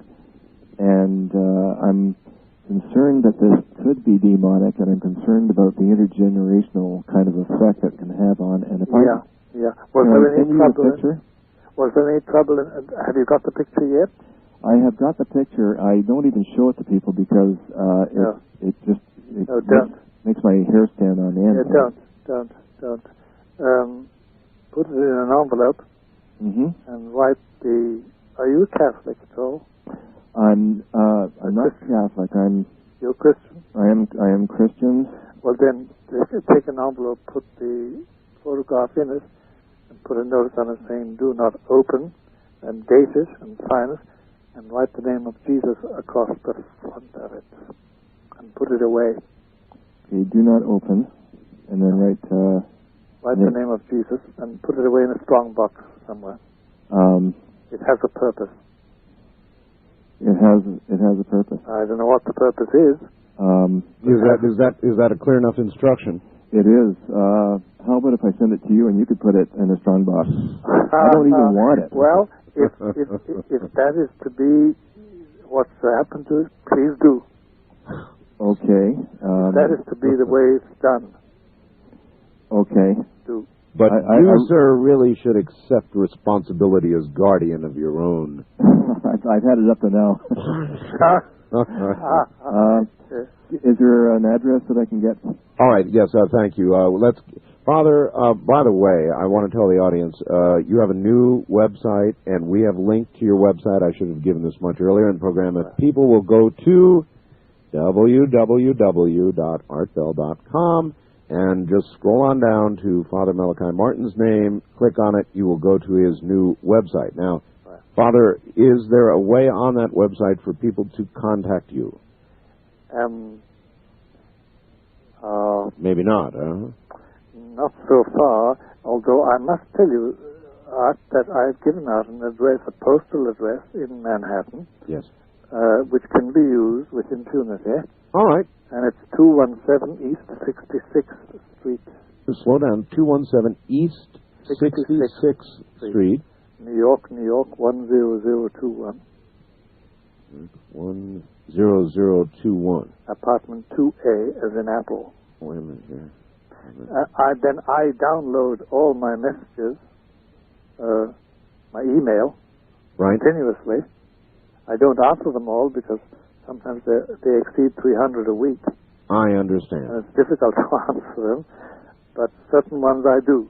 Okay, Father Malachi Martin, apartment 2A. As in Apple, yeah. 217 East 66th Street, New York, New York. 10021. USA. Okay. East of the Rockies, you're on the air with Father Malachi Martin. Good morning. Hello. Where are you, please? My name is Alex, and I'm calling from El Paso, Texas. Yes, Alex. Okay. Yes, Father Martin, I have Yes, a sir. feeling that a good friend of mine, his son, I think, may be possessed. Ah. And what he does is that he draws very, very strange drawings on his wall, and he talks to them. He draws very, very ugly pictures of certain strange things. And now, I may sound like kind of crazy by saying this. No, you don't sound crazy at all. What age is the boy? He's about 10. Ah. And, when kids are about 10, you know how they have, like, invisible play friends and stuff Sure. like that. But, I have a strange feeling that God is telling me to, like, kind of help this boy. Yes. And I don't really, like, know whether to, like, get, like, some sort of help on exorcism or anything like that. Yeah. I do not know the bishop down there, if there's an official exorcist in that diocese of El Paso, in which El Paso is. Tell me, do you know anything else about the boy? Does he He bends himself like kind of strange. Does he speak about a companion? Well, he tells me that he's talking to the person on the wall. Yeah. And he draws these Yeah. figures.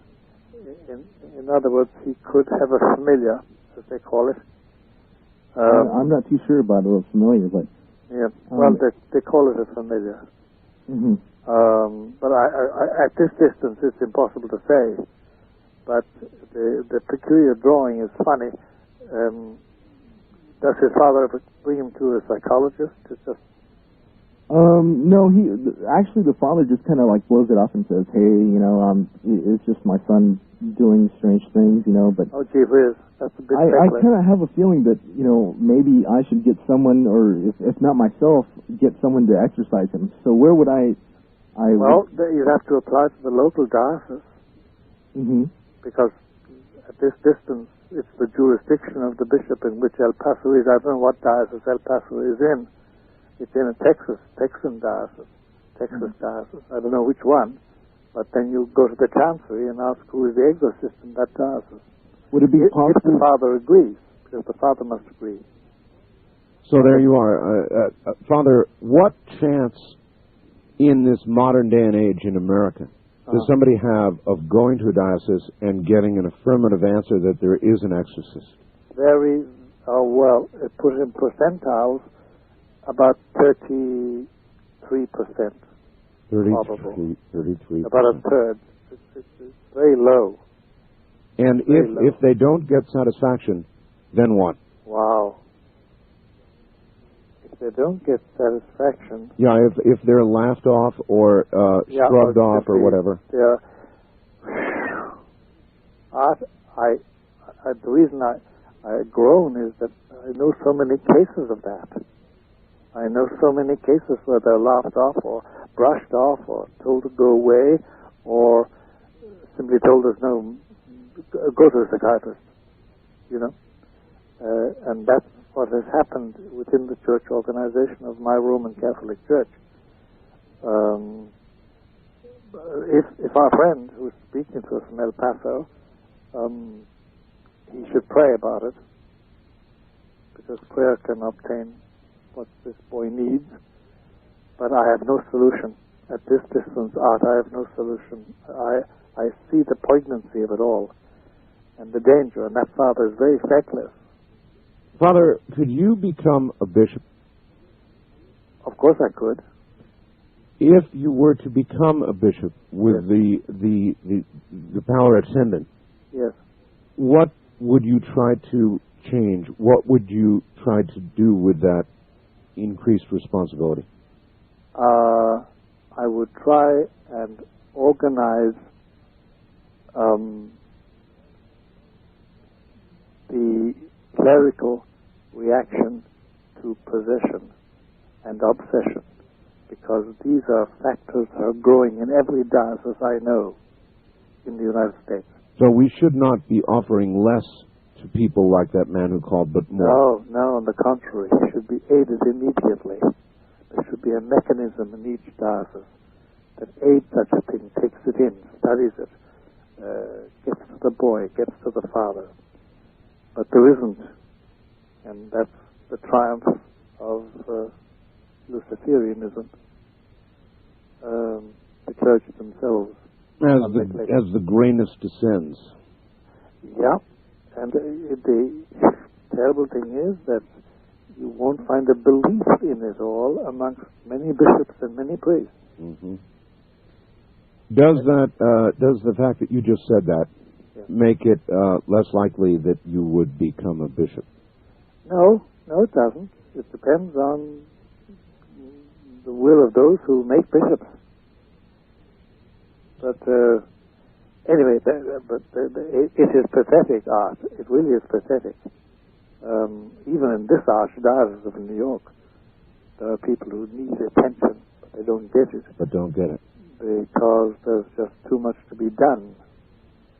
I understand. First time caller line, you're on the air with Father Malachi Martin in Manhattan. Hello. I can barely hear you. Yes, my name is Keith. I can barely hear them too. Yeah, you're going to have to yell at us, sir. Okay, my name is Keith. Yes, Keith. Yes, Keith. I'm calling from Carbondale, Illinois. Okay. Yes.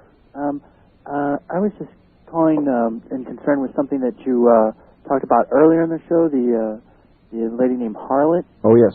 And I was just thinking about it. I do a paper route at night, and I just got off of it to try to get a hold of you. And you seemed kind of concerned, and it hit me that most likely the daughter would be in heaven. And the reason I say this is because if the woman desired her to be in hell with her, and hell is supposed to be a damnation, then she wouldn't be able to have that with her. I mean, but sir, she said, if you listened carefully to that program, she didn't say that she willed her to be in hell with her. She said she took steps before her daughter was killed to ensure that she would be in hell with her. It's as if she desired that to be. Of course. It was beyond desire. She said she took steps. Right, and what I'm saying is that she would be getting one of her desires fulfilled if God were to enact the child to damnation. Yes, but you really are missing something, though. She actually took steps, and what I asked Father Martin a while ago was whether, and I have no idea what those steps are, but whether it would be possible that in fact she could have done that, and the answer was yes. It's feasible. It's feasible. The case, it's an extraordinary thing. The genuine Luciferians and Satanists you meet, they look forward to hell. She did. She absolutely did. It was one of the most unnerving interviews I've ever done my whole life. They really do. Father, we're at the top of the hour. Are you good for one last hour? Certainly. Well, there's lots of people awaiting, so we will do it. All right, back now to Manhattan and Father Malachi Martin, and Father will try and lay heavily into the phones. Yeah, sure. But I do have a couple of quick questions by fax. Yeah. One, have you, Father, ever had an exorcised demon come back to haunt you? Yes. Oh, really? Yeah. Now, I'm glad they asked, because I never would have thought to ask, and I never would have expected that answer. Can you tell us at all? Yes. It's very harrowing, and resulted in bodily injury, grievous bodily injury. But we were able to deal with it, but it took a lot of work, and it involved a lot of physical pain. A lot of physical pain for a whole year. For a year? A year, yeah. The damage. Oof. Mm-hmm. And one other, and this is much lighter, finally a light question. Mm-hmm. You know, we're talking about Christmas and Christmas giving and so forth, and we know that you have been close to 2 popes. That's right. And Kevin, listening to KEX in Portland, wants to know, what does a close friend of the Pope buy him for Christmas? Well, if he really knows him, and he knows he shaves, does he use an electric razor? It's as simple as that. Or slippers, bedroom slippers. Or if he uses T-shirts, one Pope did, whom I knew, used T-shirts and valued cotton, Egyptian cotton T-shirts, things like that. I see. simple things. Simple things, sure. All right. First-time caller line. You're on the air with Father Malachi Martin. Good morning. Hello, this is Ken from Steubenville, Ohio. Hi, Ken. Yes, Ken. Praise God, I finally got through to you, though, after trying for months. Yes, sir. First of all, I'd like to confirm two things and then ask a question of Father Martin. A, yes, once you've been demonized or bothered, getting rid of it is the greatest thing in the world. Yes, they do try to come back and bother you. I know, I had death delivered off of me. Second of all, I have a question for Father Martin about, is it possible that a person could be born and have a curse put on them for the rest of their life, whereas like a cloud of doom is always over them? Interesting question. Yes, the only way I can translate it into reality is that in certain families, possession is intergenerational. Right. All right, the reason why I asked that question is last year my mother died of cancer, and we had to bring her home to die. And I knew of well, she said she made a deal with God, and I knew what it was. It was a pact. And she didn't die in peace until I prayed over her, anointed her, and broke the pact with the devil. Yep, that can be done. I know. I've done your type of work, and I understand the seriousness of it. So as far as this curse goes, I've had many people pray over me, but nobody could really put the finger on why. Are you one of the people who has the black cloud over his head all the time? Yes. All right, Father, that really is an interesting question. Your answer was affirmative, that there can be such a, I don't know if curse is the right word. No, curse is not, it's a way of saying it, but it's an intergenerational obsession, really, in his case, because he's not possessed. It doesn't sound like it anyway. It seems so cosmically unfair. If there is no such, I listen to and I interview people who believe fervently in reincarnation. Yes, yes. And they will forward the theory of karmic work-off, that from one lifetime to another. Yeah. But if there is not that, and that we all begin roughly equally, it just doesn't seem fair. Well, sometimes we don't all begin equally. That's the difficulty. And see, there's one peculiarity God has, and it's this, that as the prophet Hosea said, the fathers eat sour grapes and the children's teeth are blunt. Take, for instance, Adam and Eve. I wasn't in the garden. True. I didn't eat the apple. True, but you nevertheless suffer. I suffer from that. That's God. If I am a child born of a mother who's a lush and a father who's a crack addict, yes, most probably I'm going to be an alcoholic, and I'm going to be crack addicted from the moment I see the light. Why? This way God has arranged humanity. And if I have a parent who rears me to be the servant of Lucifer, and I know families that do that. Oh, yes.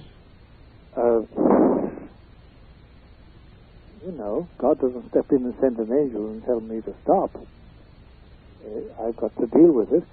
And if there's anything like an intergenerational obsession in man's family, then he has to deal with it. All right. Wow. East of the Rockies, you're on the air with Father Malachi Martin. Hi. Hello. Going once. Going twice. I'm not from the Rockies. I said east of the Rockies. Oh, east of the... I'm sorry. That's you then. You're east. Where are you? I live in Oak Lawn. Oak Lawn. Oak Lawn, Illinois. I'm sorry. Definitely east of that great chain there. Definitely these. Good morning, Father. Good morning to you, ma'am. First, before I ask you anything, I want to thank God that we have priests like you to give us information. I'm sorry to hear that. For the information that we're starving for. So, because you speak the truth. And this is what we very seldom hear nowadays. Okay, my question, and I have even written this to Cardinal O'Connor in New York. Could the tampering of the Latin traditional Mass of the saints and the martyrs let all hell break loose? Now, the reason I'm saying, that's my first question. Yeah. And the reason I'm putting that together with, I read the Leo the 13th when he had he heard the devil come from the tabernacle. Yes, yes. And now, I don't know, I'm not trying to figure out God's time, but that was in 1887. It was. Right, Father? It was. Okay. So it was in now the first thing they did at Vatican II when they tampered with the Mass is take away the prayer of St. Michael. That's right. And I mean, I don't look at it as coincidence because it was not coincidence. Pardon me, Father? It's not, because they took Father, away. Father, you've got to stay good and close to the phone. They I have to. My phone is in bad shape. Oh, I'm going okay. to get a new instrument. Right. And when he heard this, when he heard the devil make the pact with God. Now, if I'm saying it wrong, I'm not real well educated, so bear with me. You're doing fine. Okay. Well, when he made that pact with God, and God said, I will give Satan 100 years to destroy the church. Yes.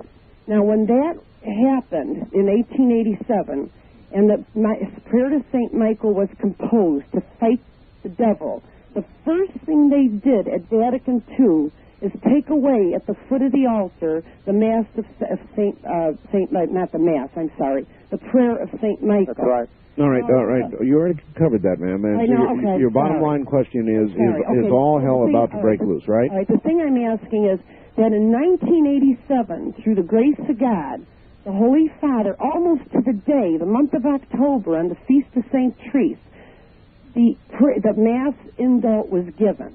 Now, that is like the weapon, the center of our faith, is the Latin traditional Mass. That's right. Now, could this be all part of it, the tampering of the sacred? That's what I want to know. Right. Yes, it was. It was. And between you and me and the Holy Spirit, ma'am, what I've always believed is this, that the only punishment that was merited by those who drew up the main documents in the Vatican Council, the only punishment that they deserved was the withdrawal of grace. They tampered with the truth. And God simply withdrew grace. And hence we had the horrible 30 years.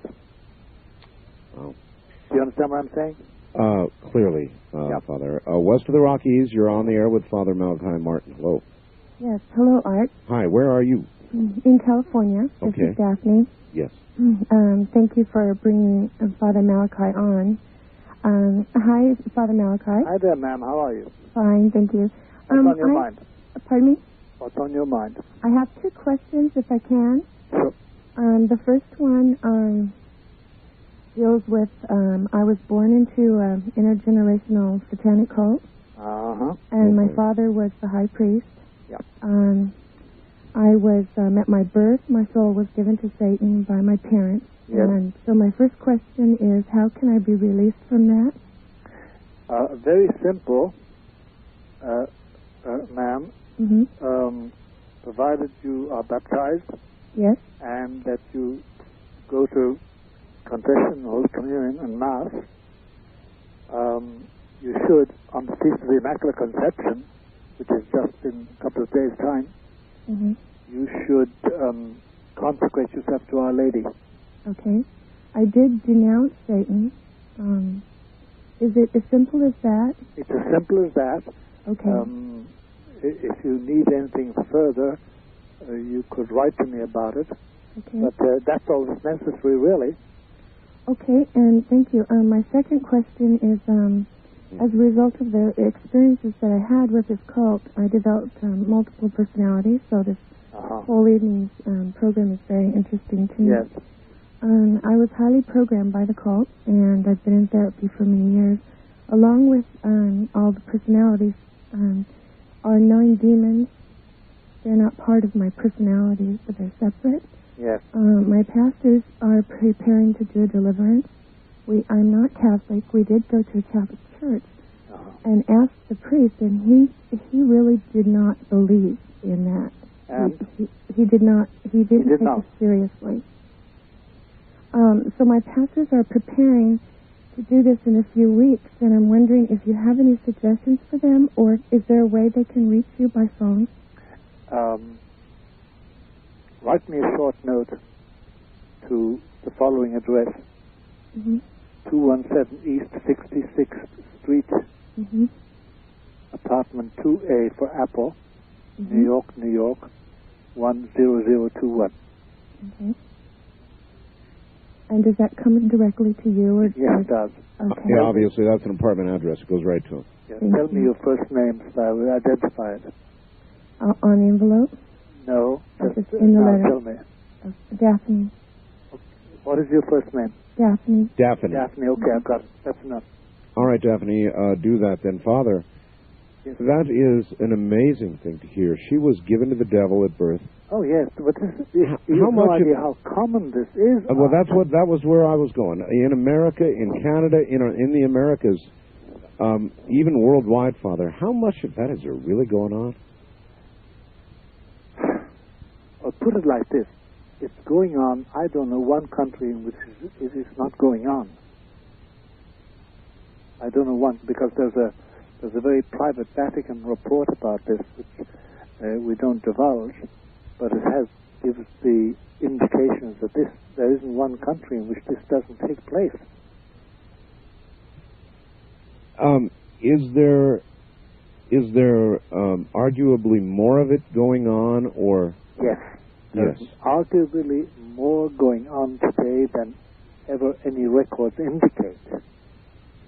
That's the records we have. And the records are very good. They're very detailed. But arguably there's much more today, and in the last 50 years, the second half of this century has been a bumper crop. So that really at the very moment in history, a critical moment, when the church ought to be going in the direction that you would have it go, it's going exactly the other way. That's right. The organization, not the church itself, because that's a sacred thing. It's composed of all those in the state of grace who belong to our Lord and to God. But the organization itself is in shambles. Shambles. In shambles, and is to a large extent dominated by Lucifer. Dominated by Lucifer. East of the Rockies, you're on there with Father Malachi Martin. Hello. Hello. Where are you, sir? Erie, Pennsylvania. Erie, okay. Wow.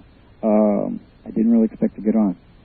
I could ask questions for hours, too, but however, I'll just try to cut down to like 3. I want to ask Art one question. Yes. Art, why do you divide your callers between on the Rocky Mountains? I would have thought the Mississippi River would have been a more central location. Well, maybe we'll change that one day. It's just something we did because we began in the West, and we had so many people in the far West that were listening to the show when it first became syndicated that we wanted to give everybody east of the Rockies an opportunity to get in, and the show has grown, obviously, since then, so maybe we'll change that. I see. Anyway. Okay, and a question for your guest. Okay, I tell people that seem to go crazy and just shoot people for no reason. You know, like just recently, somebody shot a bunch of kids at the Paducah, Kentucky. Right, Kentucky. Right, and I tell them, well, this, there's no real reason for this. These people must be possessed. You're probably the only person I could talk to that would agree with me. Do you think that at least a percentage of these people are actually possessed or obsessed, or is it just normal human evil? No.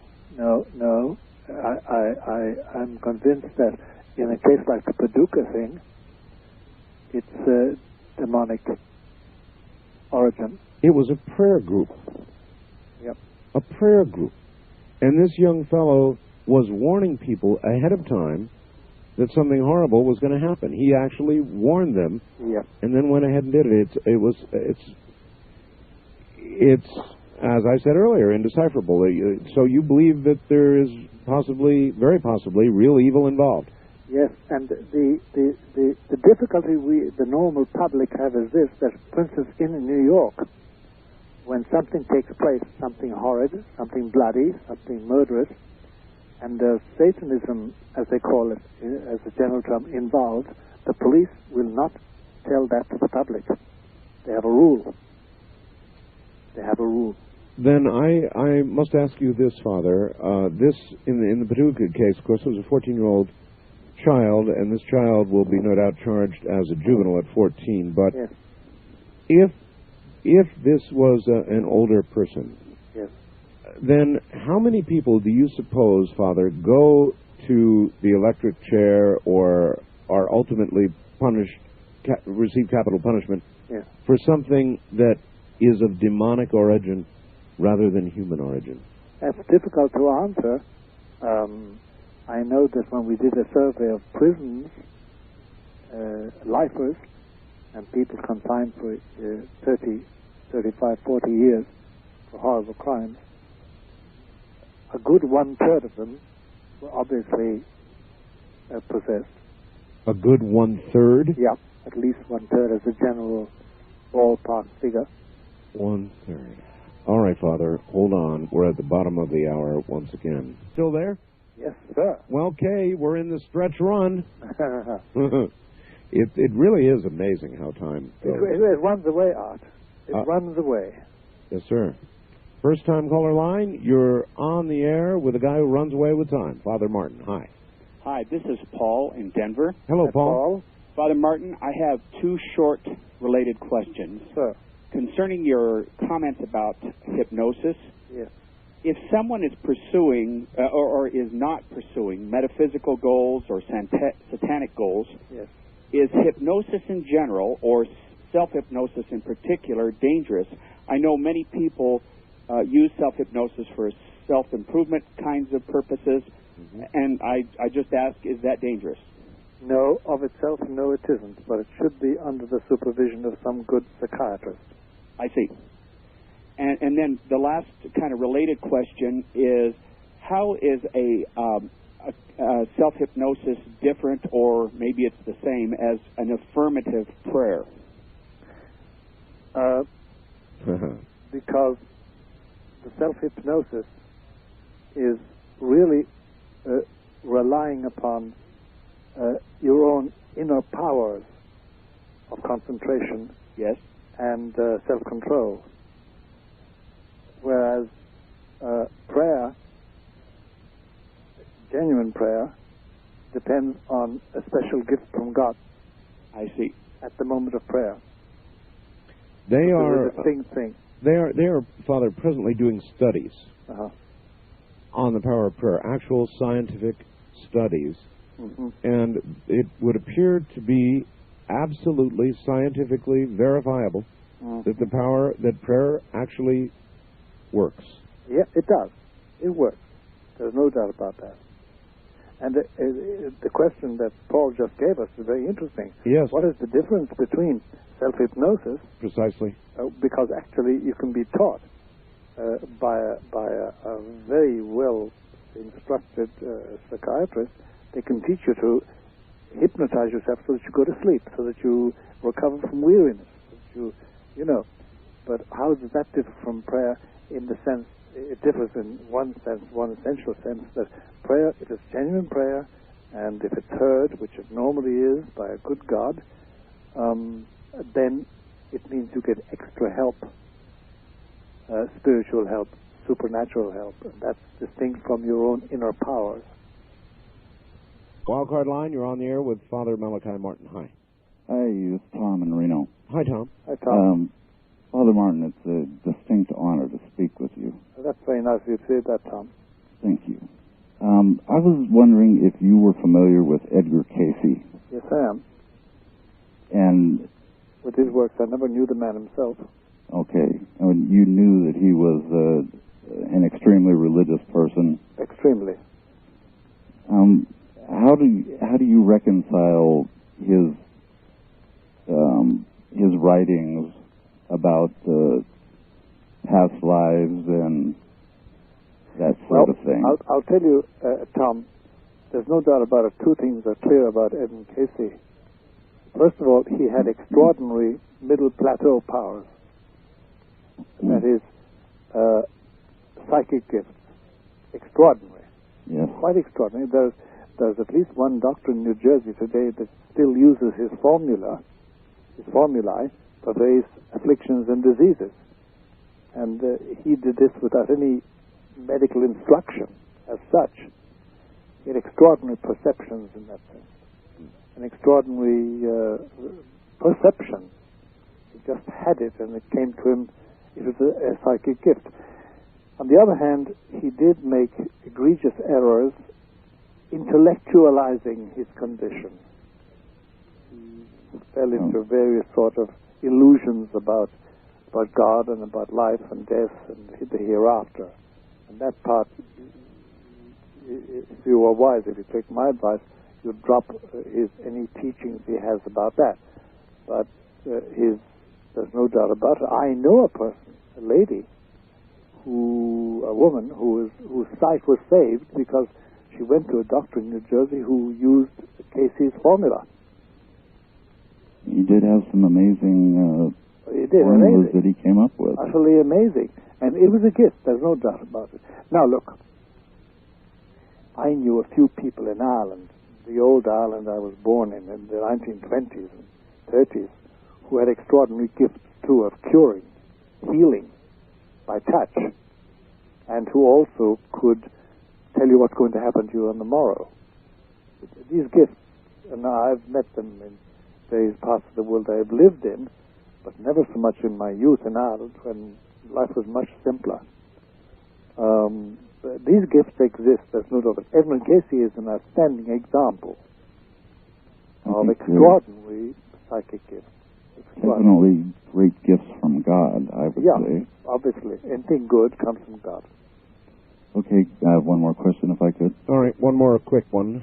Okay, I wondered if you think it's possible that you could be wrong about past lives and reincarnation. All right, there's a straight-out question. Well, no, I don't think there's such a thing as reincarnation. I just don't believe it, because my church condemns it, and my reason doesn't accept it. Now that I can be wrong, one can always be wrong, Tom. You know what I mean? But on this point, since it's a matter of faith, I prefer to say no. I'm not wrong. I'm following the truth as revealed. That's because I'm a Roman Catholic. Fair enough. East of the Rockies, you're on the air with Father Malachi Martin. Where are you, please? Hello? Hello there. Hi, I'm in Brand, Manitoba, Canada. All right. I had a question for Father Martin. Yes, sir. Hi, have you ever heard of the house in Amityville, New York? Yes, I have. I've been to it. You have? Really? Yes. Are the people living there right now? For a long time there weren't. There may be people there now. I just wondered if you had any information on the person, on the son who did the deed in that house, and what he's doing now. No, I don't know what he's doing. I wish I did. Oh, really? I have no means of following that up because he doesn't want much notice. Mm-hmm. Not enough notice about it all. Is it true about the well in that house? Yes. Is that true? The Amityville horror was really a horror. It really was. But there are just as bad and worse to be found. Really? Yeah. Okay, thank you. Thank you very much. The Amityville horror was real. Oh, yeah. It was real. It was genuinely gruesome and real. And, yeah, it was very unpleasant. Do you think that whatever was there is still there? I'd be inclined to think it is there because it was never properly cleansed. As far as I know. I'll be doggone if I'd move into that house. Neither would I. I'd be doggone too. No, I wouldn't move into a place like that at all. West of the Rockies, you're on there with Father Malachi Martin. Hello. Good morning, Father. I have something that has been bothering me for about a month and a half now. Yes, sir. And it occurred when I was in bed laying on my side. Yes. And I was tapped on the shoulder. Yes. And I turned my head up towards the bottom of the bed, and there was a big, dark entity there. Yes. And he was grabbing me at my feet and trying to pull me. Is this the first time this happened to you? Yes. How long did it last? It lasted, it seemed like, for 20 seconds. Has it occurred again? No, it hasn't. Okay. Do you practice any religion? No, I don't. Well, I'll tell you, might be a good idea to pray, because I don't think you were drunk. No, I was not. No, I'm sure you weren't. I say that. I don't think you were. You sound very sober in mind, in judgment. Then this is what we call an obsessional harassment. It's probably a great mercy that it's done to you, because it may wake your soul to worship God. I do believe in Jesus Christ, and good. But this has been extremely bothersome of myself. It should be. I'll tell you. Have you got a pencil? Yes, I do. Write down. Go ahead. O creature of God. In the name of God who created you,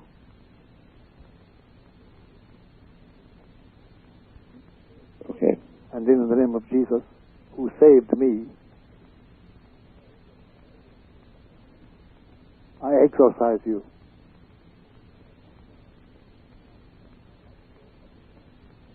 Now, drop all fear. You have nothing to be afraid of. Thank you. But Thank you. those words in its eye. Okay? Thank you very much, Father. God bless. Good luck. First time caller line, you're on the air with Father Malachi Martin. Hello. Hello. Hello. I'd like to know if I could talk to just leave Father Malachi a number to call me toll free off the air. No, I have no way of doing that, sir. I'm here all by myself, and there is no producer to sit here and take a number. I just a one-man band show here, so I can't do that, but you can write to the Father. Yeah. Okay? Okay. That's what you're going to have to do. Thank you. Wildcard line, you're on the air with Father Malachi Martin. Good morning. Good morning. Morning show, Art. Nice to see you, Father Malachi. Thank you. Where are you, sir? I'm in Gulfport, Mississippi, WVMI territory. Very good. Question, Father Malachi, I have. Yes. In reference to the war, the eternal war. Yes. What do you believe in reference to the Nephilim or the Nephilim as far as returning in the flesh? Yes. With the adversary to deceive the world, like before, like the locust army, that kind of thing. Yeah. The Nephilim, half angel, half human? Yes. No, that would be the Geba. I thought it was Nephilim. Well, it depends on where you look, I guess. If you read Stitching... It does. It depends on where you look, and it depends how you interpret where you look. I only know one thing, that the Nephilim and the Geba and all that motley horde are under the domination of our Lord and Savior Jesus. And we've nothing to fear, provided we remain faithful. Was the earth not once cleansed with flood to correct all that? It was. Actually, what you and I live in today, Art, and our friend from wherever he is speaking from, what we are living in today is a reformed creation. It's something God made over again after the fall. Kind of like he hit a reset button. Yeah, he had to reset the whole darn thing. It went awry. I've again, just sort of a reference to what we've been discussing all night, brushing up against it again, but it looks to me like the fingers get near the same button again. Yeah, they do. They do, Art. They do. East of the Rockies, you're on the air with Father Malachi Martin. Hello. Yes. Father, I have a question for you. Yes, sir. In college, a friend of mine and I befriended a third guy in one of our classes, and we became friends, and he revealed to us at a later time that he was dealing in the black arts. Uh-huh. And Because of this, the friendship broke off. Yeah. Did you deal in it? No, I didn't. Good. But we had some carryover, if you will. We were visited by things that weren't very pretty, and that's right. There was we call that infection. Okay. Well, that we had, and we dealt with it, and we confronted him about it, and he didn't believe that it was possible. He thought he was in control of these demons and such. That's the usual persuasion. Right. We tried to convince him to get out of it, and he believes that he can't. And he believes that there's a hell waiting for him, and that there's sort of at this point nothing he can do about it. Now, we don't have... That's not true. Excuse me? That's not true. Well, I don't believe so either. Yeah. But we don't have communication with him anymore. Oh, Lord. But, pray for him. Yes. Is there... I do that. Is there anything specific I can do? Beyond reaching him and getting him to go and see somebody in authority who can influence, help him, deliver him, heal him, no, except prayer. Okay. But you can pray for him. Okay. And it can move mountains. It really can. Okay. But throw in a little fasting and penance. Fasting and penance. Okay. Yeah. Throw in a little of that on your own bat. Okay. For his sake. Try and get to him, though. All right. All right. All right. Thank you. You take care. He is your brother. West of the Rockies, you're on there with Father Malachi Martin, and not a lot of time left. Hello. Hi, Art. Anna calling from Malibu. Malibu. All right. Yes, I'm a student of Elizabeth Clare Prophet, and I'm just saying that as a point of reference. That's not the reason for my call. Yes. Because I know you had interviewed her recently. I did. Father Martin? Yes, lady. I'm calling concerning Dr. Jack Kevorkian.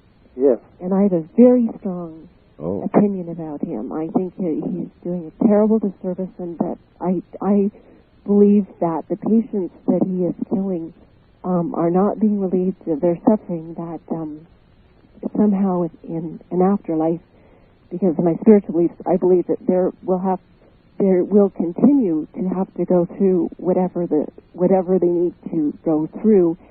And it just so happened at the break he was on the news again saying that he's trying to recruit other doctors to do this.